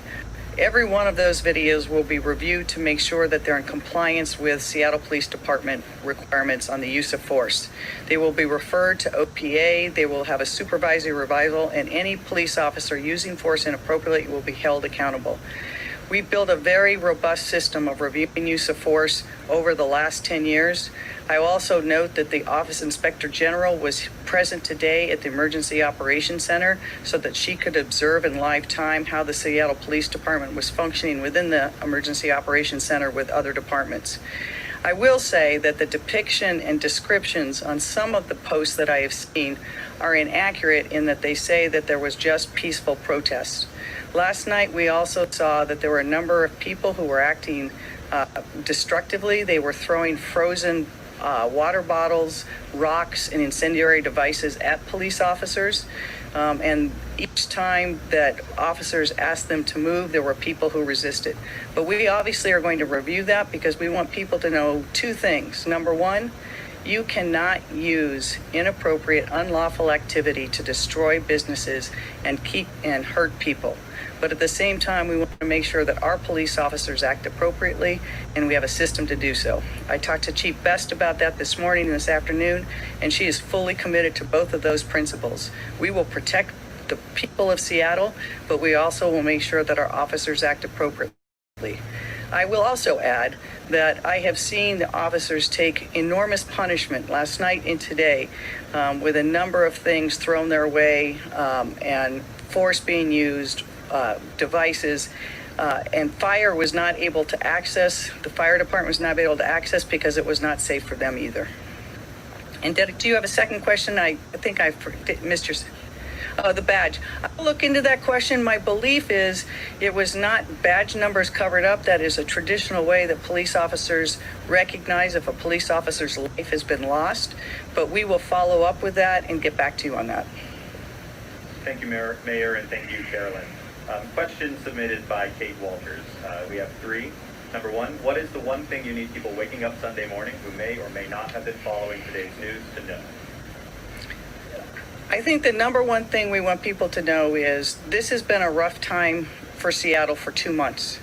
And this period tonight was also a difficult period for Seattle. But we're going to get up tomorrow. We're going to do everything we can to restore the downtown area and property and to keep people safe. And when you get up tomorrow, I want you to be thinking about how do you keep yourself safe and your neighbors safe. We're still in the middle of a pandemic. It's a very dangerous thing still for the city of Seattle. And so please be kind to somebody and compassionate and do your part to make our city whole again. Second question. One of the releases mentions 2 AR-15 style weapons were stolen and 1 remains outstanding. Are these weapons loaded when they were stolen, and are they able to be shot? Do you know the answer? No, I don't have that information. We don't have that information, but we will get it back. We'll get it to you. Okay. And final question. The request for National Guard support is for 7 days. Are you anticipating more action over the next week? We don't know the answer to that, but typically you ask for the support for a longer period of time. But we obviously want people to know that we will do what we need to do to keep residents and property safe in the city of Seattle. Thank you, Mayor. Thank you, Chief Cordner and Chief Scoggins. That concludes our Q&A portion. Mayor, would you like to close us out with some final thoughts? I would. Again, I want to recognize 2 things. First, for those people who are grieving and who are outraged by the death of Mr. Floyd and what it reflects about the impacts of systemic racism in our society. We stand with you in your right to exercise those protests. But for those who came down to Seattle to do nothing but to cause damage, to hurt property, to loot, to steal, that's not acceptable. We will hold those people accountable and we will make sure that we deter it. Chief Best is sorry that she can't be here personally. Again, she is commanding the operations from the other precinct and command center. But we are united in making sure that we ensure people's right to protest peacefully, but at the same time, we will not allow criminal conduct. Please, everyone, stay safe. We are still in a pandemic. We need you to not go out of your homes unless you need to. We need you to wear your face coverings when you do. We need you to exercise good hygiene. These are 2 things coming at the same time, which makes it even harder for all of the city to deal with. But I am confident we will get through this. We will get through this together. We will rebuild Seattle. We will come back better, stronger, and more equitable. But I am calling on everyone who came with only the intention of causing chaos and destruction, stay home. Thank you. Sorry to mess the whole process up. I just had a couple quick questions that maybe you can help me answer as well. From some of the arrests that you have, do you have any early indications that they are local people that were arrested or that they might be from out of state? Is there any indication that you... Okay. Yeah, it will be part of the investigation. I talked to a number of mayors today and yesterday, and a number of the arrests in other cities have been from people who have come to the city to cause destructive damage. We don't know whether that's the case here in Seattle or not. We'll obviously look at that and we'll have an after-action report on that as well. And then is there any clarification that you can offer? Earlier today, Seattle Police tweeted out their reasoning for why the body cameras were not on last night. And they showed a page and a lot of replies still had plenty of questions or doubts about that. Can you kind of explain what that is, why they aren't on during a protest? I'll be able to answer that. Seattle has a long-standing law and culture of not believing that police surveillance is appropriate. And police inappropriately gathering intelligence on lawful and peaceful demonstrations is prohibited. And so police department, we do not turn the body cameras on unless we think there's going to be criminal activity or they have to take actions as a police officer. Our policies are written and were well thought out. They were developed with the assistance of a number of people because we do not want people to believe that police are there to surveil and record lawful protests. And so the body cameras were not on, not to hide what was happening, but to respect the right of the protesters. So they weren't told to turn them off? No, they were not told to turn them off. They do not activate the body camera unless they're going to be taking some action when they see criminal activity occurring. Thank you very much. Seattle Mayor Jenny Durkan from just a little bit ago, talking with representatives of both the Seattle Police Department and Seattle Fire Department about what's going on in the city tonight. There has been a state of civil emergency declared in Seattle, and the mayor, as of 5 o'clock tonight, declared a curfew so that no one can be on the streets of Seattle. A number of people have defied that order.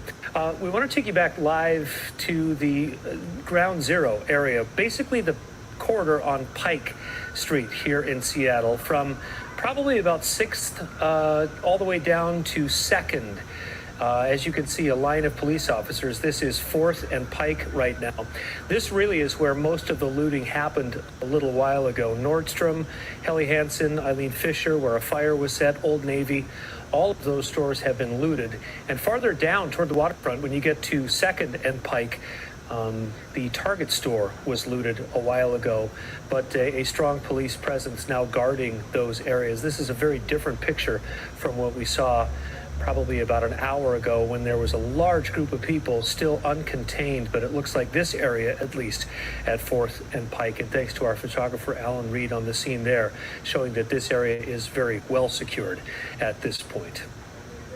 So to recap what has happened, we've been on the air since 4 o'clock this afternoon. About noon today, protesters gathered at the Seattle Police Department precinct, just on the edge of the Amazon district around Stewart and Westlake Avenue. That protest took place and then merged with another protest that was scheduled for 3 o'clock at Westlake Center around 4th and Pike. That was going fine for about 45 minutes, excuse me, and then all heck broke loose. At that point, someone set fire to a police cruiser, and then another and another, 4 of them in all.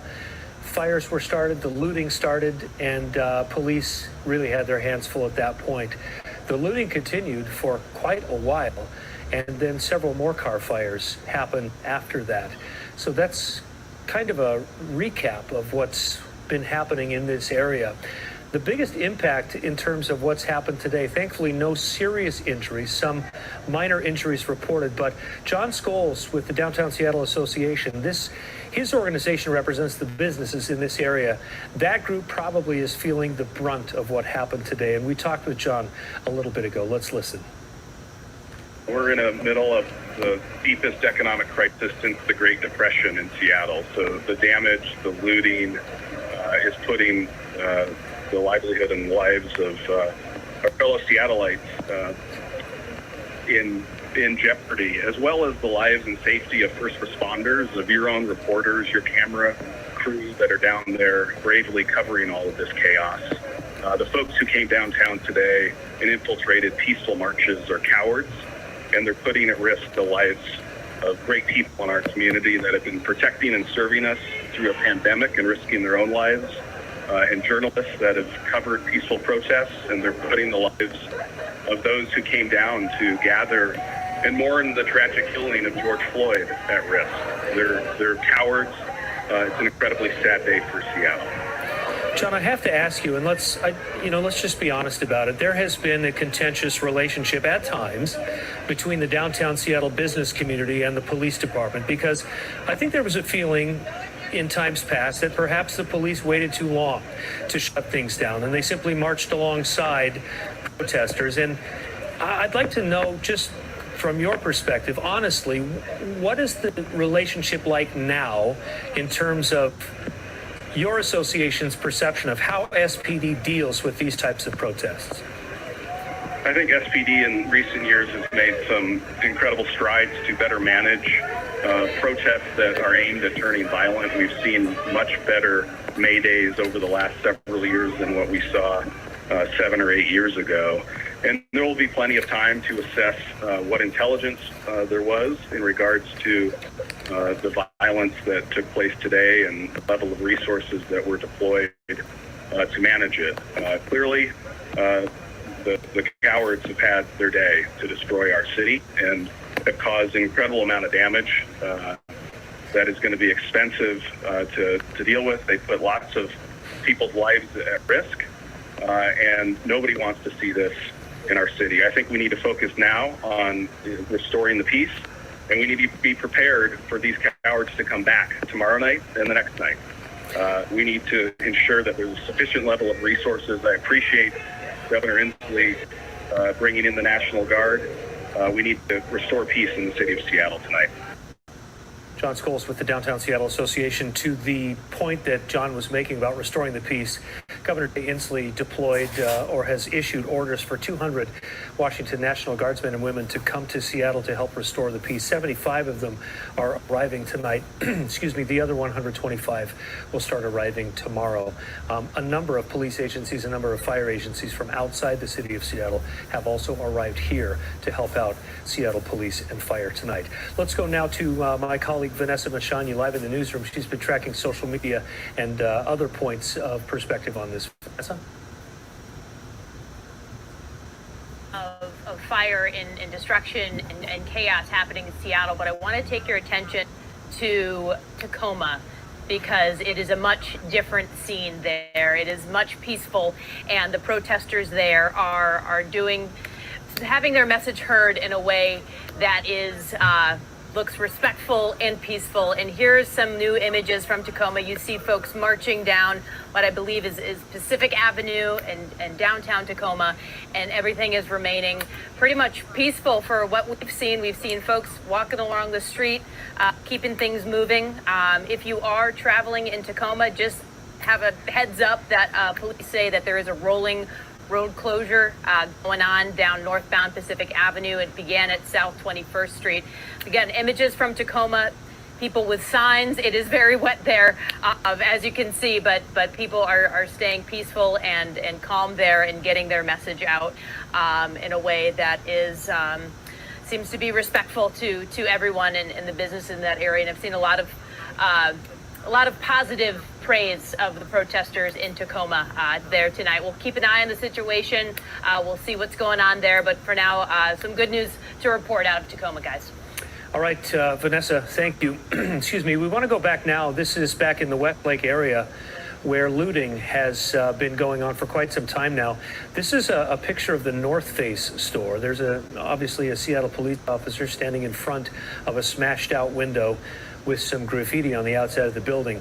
Not too long ago, we saw people coming out with just armloads of North Face goods. And North Face not alone. North Face, Old Navy, Nordstrom, Helly Hansen, a number of stores in that area have been looted this evening. Police now just trying to restore the peace, and obviously those retailers are going to have a lot of work to repair the damage. I want to bring in my colleague Chris Daniels right now. He's been a reporter here in Seattle for decades now, has covered a number of protests and riots over the years. Chris, I know we spoke earlier tonight. As things are starting to settle down, I'd just like to hear your perspective on how today stacks up with protests in the past. Well, I think, Mark, when we talked earlier, we've been talking about the fact the National Guard has been called in for the first time in more than 2 decades. I think that we have seen protests in the past that have been handled peacefully. We haven't seen this kind of destruction, and I think there's going to be immediate questions that come up. I'm already getting texts and messages tonight from people saying that they are just seeing lawlessness downtown, and you have to ask the question of the people that are committing the destruction if they were part of the protest earlier today. I think that there were a lot of people downtown that were there to protest the death of George Floyd. I have personal friends who were down there and described that once they heard the flashbangs, they left. And we have seen this evolve into something else at this point with the looting and the destruction. And I think the question that everybody's going to want to know tomorrow is the people that Seattle Mayor Jenny Durkan said have been arrested and been taken into custody, where are they from? Are they from our community? But with all that in mind, I think we also have to have the context that this is a region that has dealt with highly controversial shootings, police shootings, for the last 10 years. Mark, you and I talked about the consent decree. That all bubbled up and became an issue after the death of John T. Williams almost 10 years ago, a wood carver who was shot and killed by a Seattle police officer. You and I talked earlier about Charlene Lyles. That has also been a story that has not gone away, and there have been protests over that as well. So there is context in this community for controversial shootings by police officers of people of color, and I don't think that can be lost in this. But what we're seeing tonight appears to be another element based on the video that our crews have captured downtown. What is going on right now appears to be a different element, and I think that's going to be one of the questions tomorrow: where the arrested people have come from. Were they part of the protest? Were they another element that came into downtown? And we're continuing to hear, even though the city is allegedly in a curfew, of damage being done downtown and looting being done downtown. I have a lot more questions based on what we've seen in the last hours than I did at 3 o'clock this afternoon. Yeah, Chris, let's talk a little bit about the Seattle Police Department's response to situations like this. I mean, going all the way back to WTO, which you alluded to 21 years ago. I mean, the Seattle Police Department really has tried to deal with these things and has gotten a lot of criticism over the years for A, either doing too much to quell these things, or B, doing not enough. So help us understand how the police department's strategy has changed over the years, because I think what frustrates a lot of people, let's just a normal protest, not today. A normal protest can shut down the city of Seattle and cause massive gridlock as people are trying to leave home, and nobody gets arrested for blocking the streets. And you and I can walk across, 6th Avenue and get a ticket for jaywalking. So there's frustration with that. But at the same time, police have this reality to deal with, that you just can't move in and arrest everyone. You have to try to keep the peace. And it sounds like now their policy is free speech is fine, but if you hurt someone or destroy property, we're going to move in. How has that changed, Chris, do you think? Or has it changed over the years? Well, Mark, let's be in some context going back 20 years. When WTO occurred in 1999, and the police response was heavily criticized at that point. You go forward just a couple of years, and the mayor at the time, Paul Schell, and police chief Gil Kurlikowski took almost a hands-off approach to crowd control. I can think back to the Mardi Gras riots, which happened the same day as the Swalley earthquake, a day that I will never forget. And how the crowd swelled in Pioneer Square, and the police took a very hands-off approach to letting crowds and violent activity occur until 2 o'clock in the morning. There was a distinct approach at the time for how police handled that situation. Then you move forward a decade, and you look at some of the protests that have happened through downtown. We had all the May Days that you're well aware of, and some of those May Days have spun out of control. I go back again to Chief Kathleen O'Toole when she was police chief, taking this approach that she was going to put most of her officers on a bike.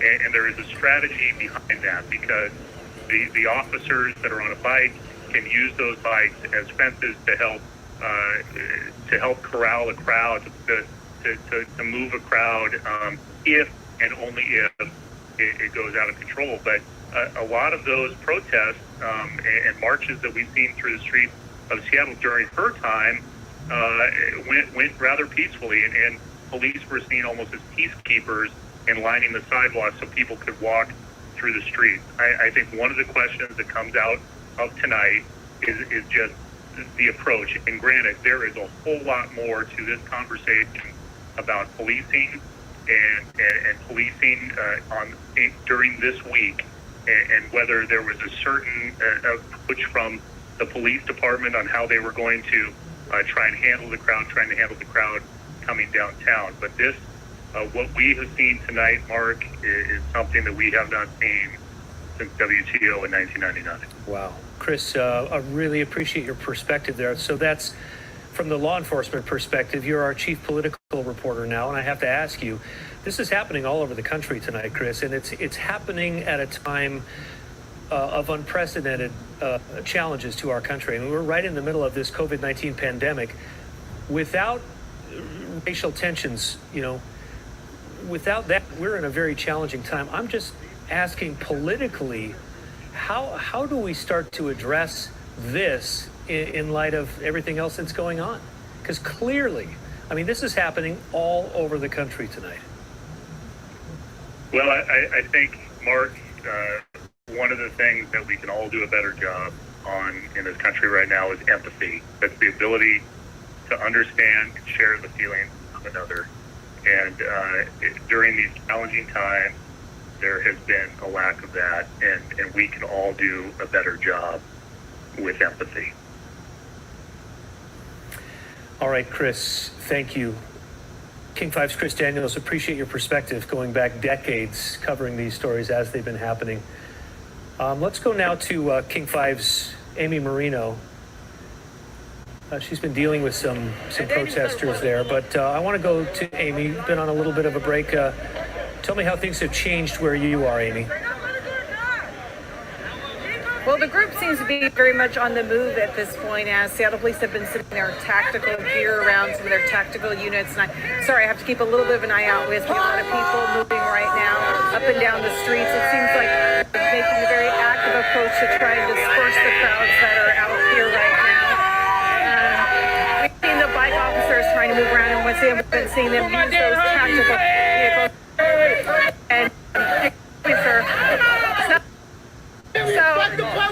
And I apologize for some language you might be hearing.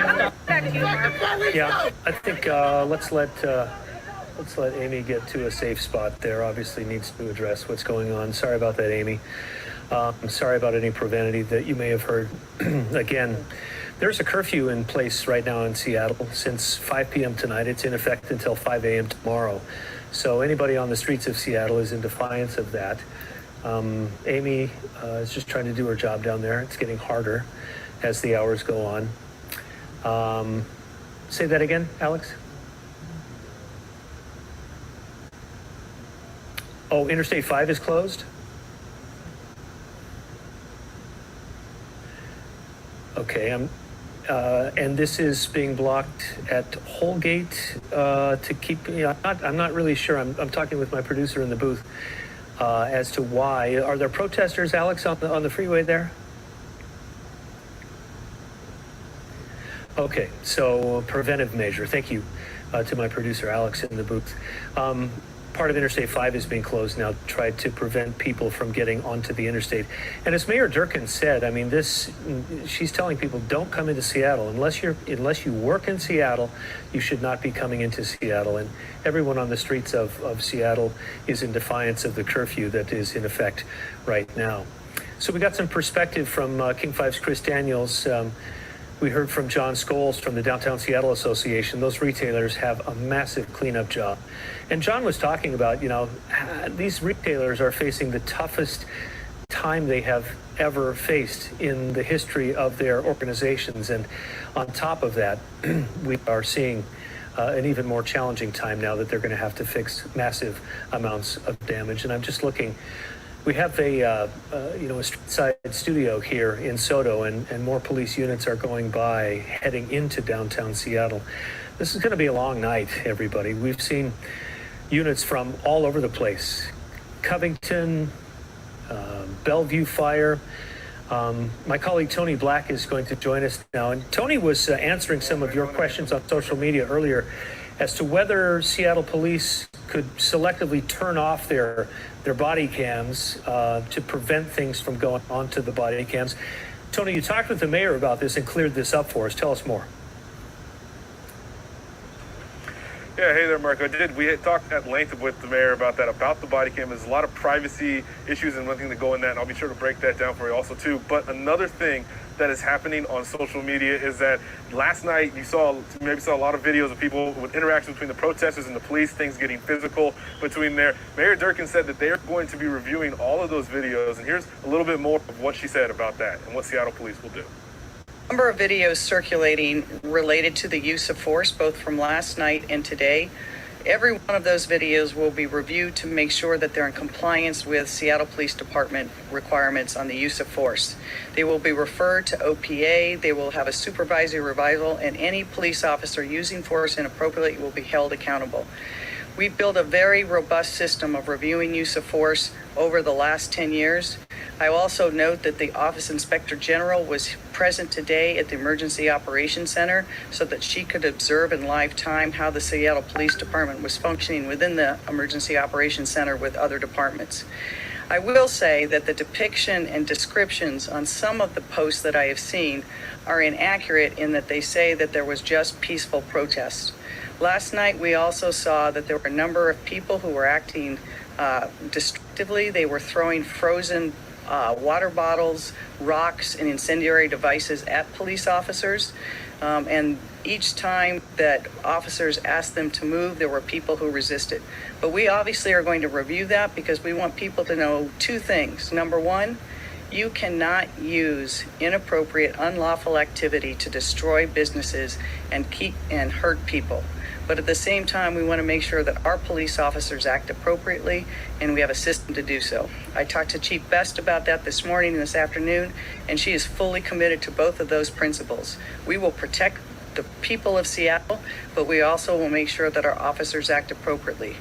I will also add that I have seen the officers take enormous punishment last night and today with a number of things thrown their way and force being used, devices, and fire was not able to access. The fire department was not able to access because it was not safe for them either. So there you go, a little bit more context there for that. And also following up, Mark, what you had mentioned with the body cameras, I'll kind of briefly just explain what I explained in one of my earlier hits about what we had learned about that. Basically, it gets a little tricky when you start using the word on or off when you're talking about body cameras. This is in reference to last night where people on Twitter were saying that officers were instructed to turn their cameras off. Mayor Durkan says that order was not given, and that wasn't the case. And then Seattle Police gave me more context, basically saying that, with the privacy laws that they already have, not wanting to film or surveillance anybody during a legal protest that they're doing. So what they do is if something were to happen, let's say if a bike cop had somebody coming at them as if they were about to do something, they would tap their camera and it would start to record there and then also pick up the last minute of footage with no audio. And they do this in a way to be able to kind of check the case. But after the situation is over, then it just goes into a constant buffering mode. I'll explain that in greater detail coming up. But for now, Mark, I think I need to send it back to you. Okay, King 5's Tony Black. Tony, thank you for breaking that down. A lot of questions answered there. Thank you. So something that's really getting some attention on social media tonight, DK Metcalf, Seattle Seahawk, has more than 100,000 followers on Twitter and posted this reaction, how he's being impacted by what happened to George Floyd in Minneapolis. Take a look. To think being black in America can lead to that, it scares me, breaks my heart that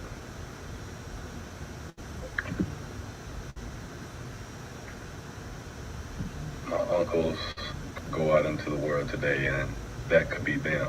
And I wanted to say something because if I didn't, then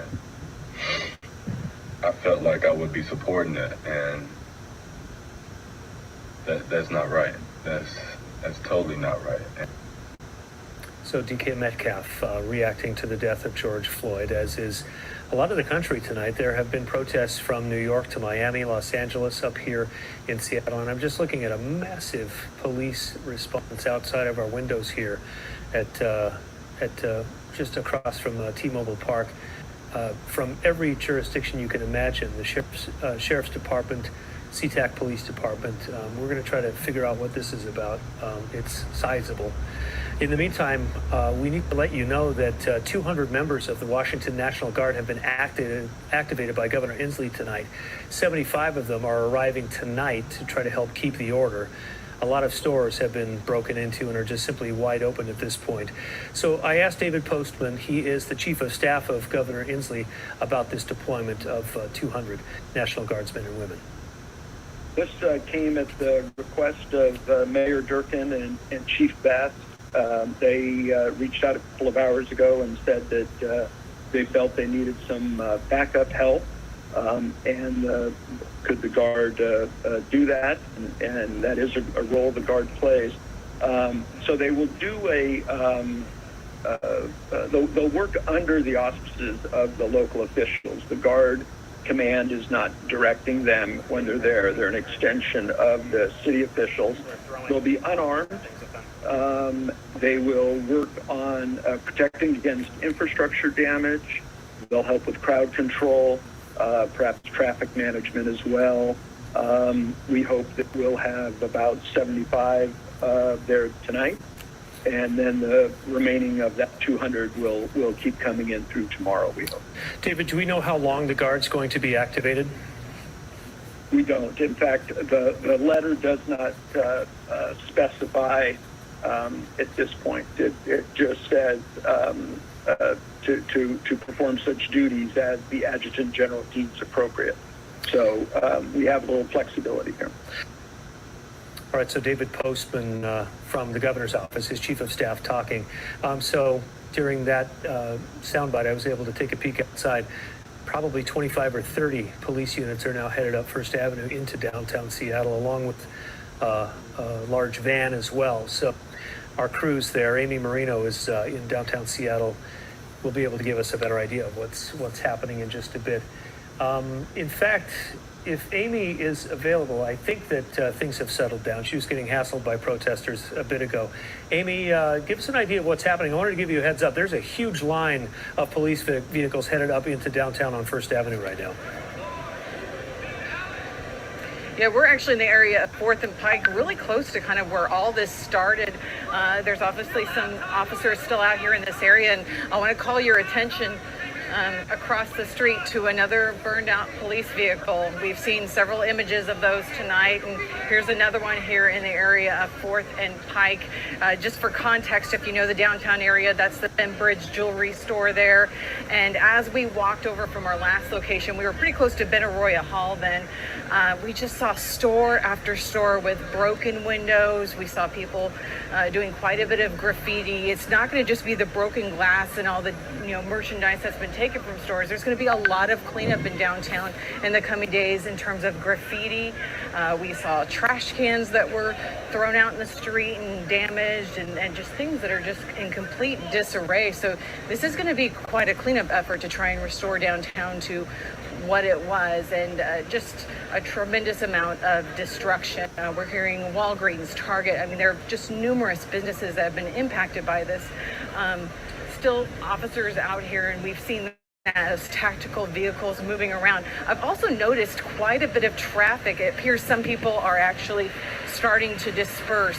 So some of the people finally starting to move out of the downtown area. It definitely feels kind of like the streets are starting to feel a little bit more calm in this area. But keep in mind, this group has been moving around quite a bit, and as with it, the officers have been moving around, although they are keeping areas like this where they have a line of officers here just kind of keeping this location. We're not too far from the Westlake station where you'd go get underground for the light rail system, but they're right now just keeping this line, and they've got some people talking to them. They're just kind of out here keeping their line, and for the most part, I can see over there across the way on Fifth Avenue. I don't know if our camera can quite. There's a line of officers actually moving along over there. It's a little bit of a distance, but if you can pick that up, there's another line moving over there. And we've been noticing that they've been having to kind of shift around downtown to keep up with how people are moving, and different areas where they're having trouble spots flare up. But it does appear this group is starting to dissipate. The problem is the downtown area is just so large. They're having to try and move around and try and make things safe for everybody who's out here. As the mayor and the police chief and the fire chief said earlier, their goal is to keep everybody out here safe. And so with glass being broken, there's a tremendous amount of glass on the ground. And they've had these situations with fires involving patrol cars and other vehicles. They have to try and shift around and see where they're needed. I'm going to go ahead and throw it back to you in the studio, Mark. Okay, King 5's Amy Marino. Amy, thank you for that update there. I appreciate that. Let's go now. I wanted to go to, sorry about that, Vanessa Mashania up in the newsroom. So Vanessa, a number of roads are blocked right now, right? Yeah, Mark, we've seen maybe a little less action than we have in the past few hours than when we've been following this protest. But the closures are still in effect on I-5, and I want to give you a live image of this is I-5 and Tollgate. So this is where one section of I-5 is blocked off. This is the northbound side. Yes, the northbound side, excuse me, heading into to the city. So just keep in mind, and I want to show you why they did this in the first place from a couple hours ago. This is from footage from I-5 near Marion Street when protesters were really just starting to first spill onto the highway. I'm told that we don't have that video quite ready yet, but I do want to go to this graphic right here. So this is, SDOT just tweeted this a couple minutes ago, kind of going over what is open and what is closed. So again, I-5 southbound, that's still being diverted to 520. Northbound I-5, that's still being diverted to 90. That's that image that you saw a little bit ago. And then downtown, if you're cruising around there, you're going to run into closures on 5th and Olive, 4th and 5th, 5th closed between Pine and Pike. Lots of closures there. Also, keep in mind that ferries, eastbound ferries, they're not running right now. Westbound ferries still are running. So if you need to leave Seattle and get to Bremerton or Bainbridge, you can still do that. But eastbound ferry service to Seattle has been canceled until further notice. Also, King County Metro buses, if you are planning on taking a bus, please do note that there are still delays and temporary reroutes. So you're going to want to double check how that is impacting you. So we do have that video now. I do want to show you because it is an impressive scene, what unfolded on the freeway just a few hours ago when this protest really started to ramp up.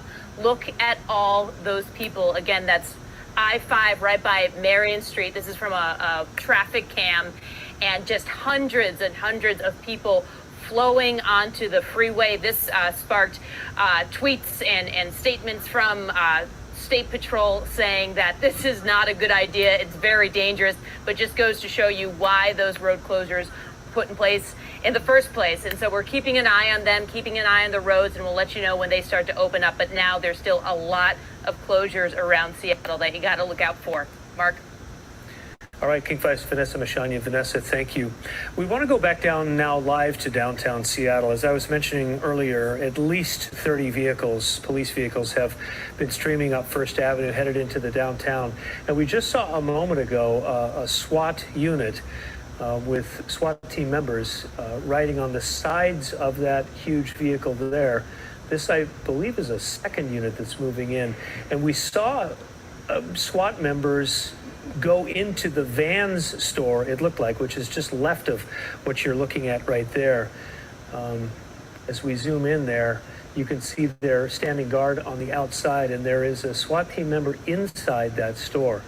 So not sure exactly what's happening. Perhaps they're searching it to see, oh, they've got someone, they just got someone out.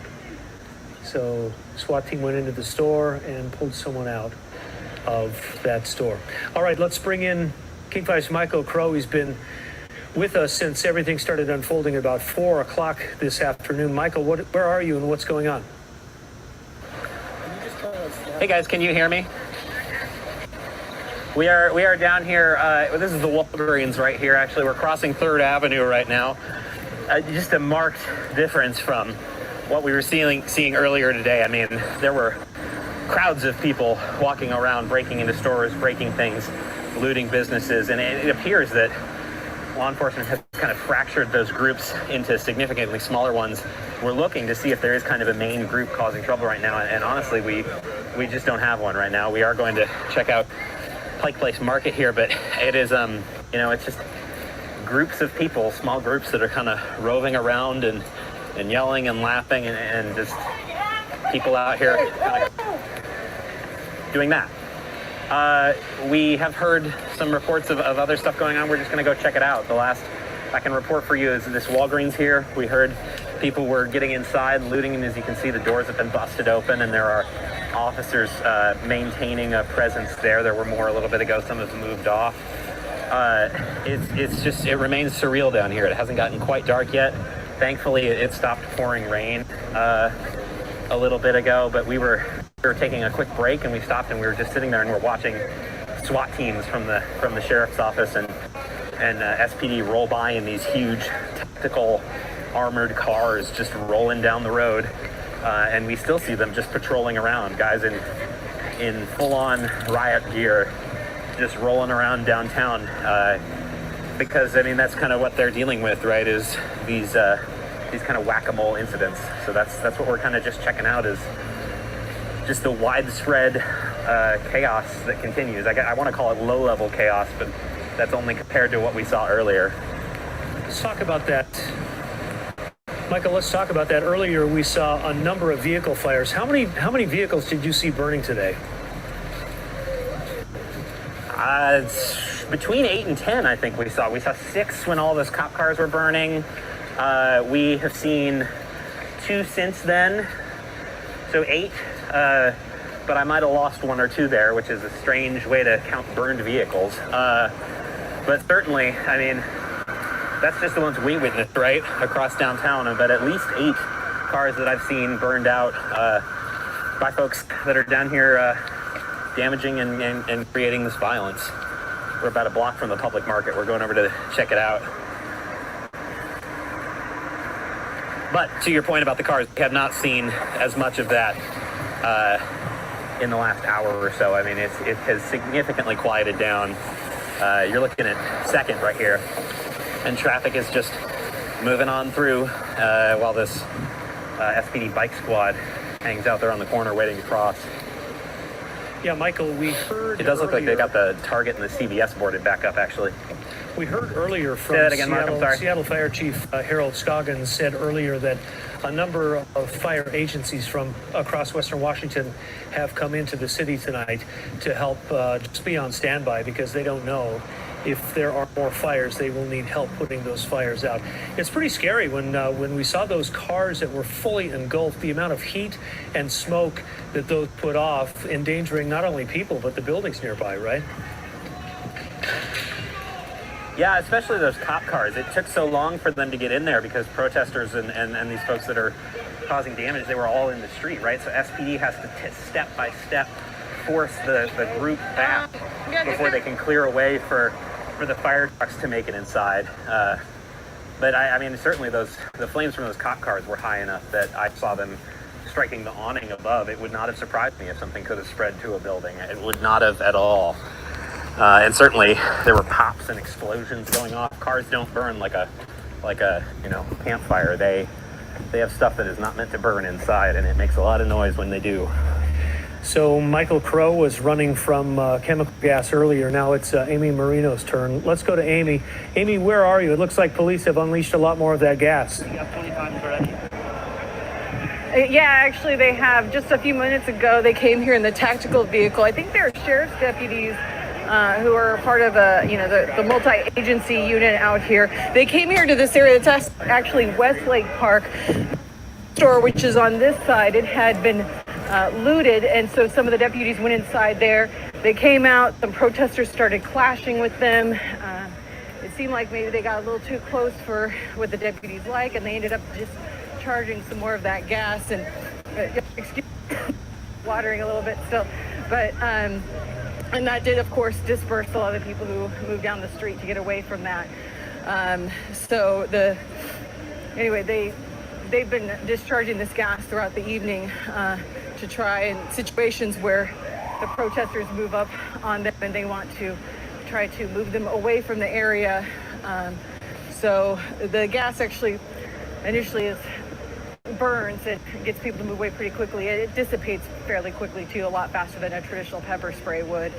But anyway, that was the situation there. You can see now the smoke is pretty much cleared, and you can see there's the tactical vehicle that came, and some of the deputies still standing around it with all of their gear. And it appeared just some protesters came out in the street and they started yelling and exchanging words, and it just appears the deputies felt like they were just getting too close, and they started discharging the canisters, and that's when people ran this way back up the street. So that's the latest situation around here. And I'm gonna go ahead and send it back to you, Mark. Okay, King 5's Amy Marino. Amy, thank you for that.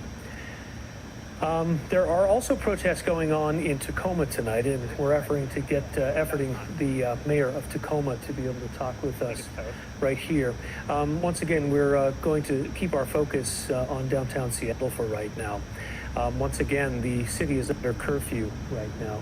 There's Pike Street. It looks like it's a lot emptier than it was before.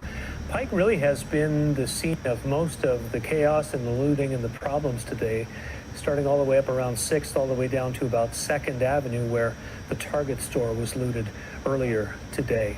And of course, Westlake Park is right there at 4th and Pike. So right now, Seattle Police and a number of other agencies from around the region are trying to restore the order in downtown Seattle. And King 5's Tony Black joins us once again with a new message from Seattle's Mayor Jenny Durkan. Tony. Yeah, good evening to you, Mark. This press release that we just got here is actually from the Seattle City Council and a request to the mayor to get an immediate after-action report on some of these recent protests during a special Wednesday committee meeting as a whole. And we've been hearing from Mayor Durkan all throughout the day, and she's been imploring people to go home. We have a 5 p.m. curfew that is currently in effect right now until 5 a.m. today and tomorrow. But I want to read you this last little part here from the council members who are simply asking, we ask that people who are still downtown to please go home. We do not want additional escalation nor to learn of more injuries, whether to protesters or first responders. Now, in the particular location that we're at, we're right by the Emergency Operations Center. There's not much as far as protesters here, but there has been several different agencies, from transit police all the way up to Snohomish County Sheriff. People are coming into this area, all driving down, obviously heading towards downtown. So this press release we just got is from the Seattle City Council asking Mayor Durkan to immediately give them an after-action report ahead of a Wednesday special committee meeting here. That is the latest that we have for you right now. We'll keep you up to date throughout the night. Tony Black, Mark, back to you. All right, Tony, thank you. We want to bring in the mayor of Tacoma right now, who's joining us on the phone. Madam Mayor, good to have you here. Good to be here, Mark. How are you this evening? Well, all things considered, no one's been seriously injured or killed in Seattle. A lot of property damage.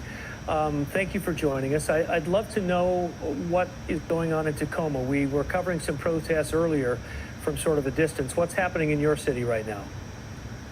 Well, so we, today, we were fortunate enough to have 2 protests. We had one that was this morning, and then there was one this evening that started about 6 o'clock. There were about somewhere between 800 and 1,000 people who peacefully marched down one side of Pacific Avenue, across the street, and marched back. So things have stayed peaceful then in Tacoma, right? That is the way we do it in Tacoma. As my statement said, we're not afraid to stand up and speak truth to power. And we stand up in this community. When things happen across, not just in this community, but when things happen across the United States, we come together and we rally against it and we make changes. The event today, 6 Feet in the Street, was headed by one of our local bishops. And they have vowed to do more work in our community to set an agenda that will address these issues, and we're incredibly grateful for that. We're talking with Tacoma Mayor Victoria Wertz. Madam Mayor, what do you make of what's happening in Seattle tonight? This is unlike anything we've seen in a couple of decades. Yeah, it is. My thoughts and prayers are with my good friend, the Mayor Jenny Durkan, and my high school buddy, Carmen Beth. We graduated together. And so my thoughts and prayers are with them and their families and the entire Seattle community this evening. It's very sad what's happening, but what happened on Monday night in Minneapolis is incredibly sad. And it's a time in America. So I think the big question everyone wants to know, or at least get an answer to, how do we move forward? It's really obvious tonight that a lot of America is upset. A lot of people in Seattle upset tonight. So what's the next productive step? I think there's going to be a period of time for protests. People need to get it out, and people need to feel heard. And so I believe, I think there's someone trying to protest here in Tacoma in a couple weeks. I think people are going to need to get together and talk about it. And I will be honest, the COVID pandemic has really pulled back layers, and we see in a way that we've never seen before the inequities that exist in our country. And as you can see from what's happening across the country and what we're hearing from people who are sharing their voices, that people are tired. And so But I think you're right. We need to focus on how we will move forward. And our country has to wake up, and we really have to address these issues of inequity, and save our people. So I know that a number of municipalities have sent resources to Seattle tonight. Have you heard, is Tacoma sending anything or any resources, or have you been asked at this point? I don't know at this point. They could be talking directly to my chief, but I have not heard anything at this point. Yeah. You've got a great perspective on this area. What do you think we need to do? I mean, we wake up tomorrow. There's a lot of damage in the Belltown area there in Westlake. You know what? Yeah. You know, just talk to the average person at home right now, and give us some inspiration. It's going to be really easy to get caught up in the things that are broken, the broken glass, the things that were stolen, and I think we can't minimize what's been done to businesses, but I think we also can't use it as an excuse to ignore what's been happening in our country for a really long time. And so I hope that to everyone who's sitting at home and they're watching this, and I know there are a lot of angry people, I'm one of them, but there are also a lot of hurting people. And I want her that they hurt people. And I know this is difficult, and this is hard, and I believe that we can peacefully protest. I don't believe that we need to break windows and steal things in order to show our anger. But I believe that we can peacefully say what we want, and I hope that as people are sitting at home and say, I mean, you can't look past it, but the people will look at that and say, but something happened before that, and we'll take the time to focus on what started this rampage across America, and think about what do we do to make sure it never happens again. Tacoma Mayor Victoria Woodards, thank you for taking a few moments to talk with us tonight, and congratulations on a couple of peaceful protests in your city today. Thank you very much. Be safe out there, everyone. Okay, thank you. So by contrast, as the mayor was talking, we're looking at pictures here in Seattle of the damage that's been done. Serious looting. A number of retailers have been looted. Merchandise strewn all over the place. Let's go back to King 5's Michael Crow. He's been covering all of this since just before 4 o'clock when pandemonium broke out. Michael. Yeah, hey guys, and a lot still going on here. Nothing like what we saw earlier. I can't breathe! Things have certainly quieted down. We are here at Westlake Center. This is where it all began.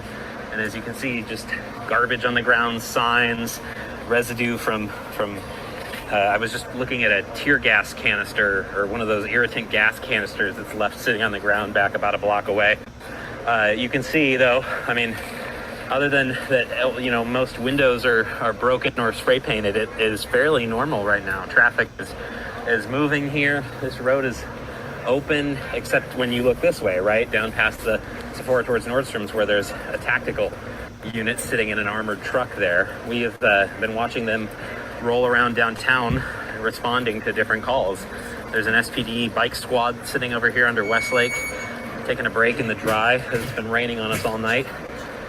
And yeah, it's just surreal. It's not the active, you know, protesters clashing with police that we saw before, but certainly that has been happening in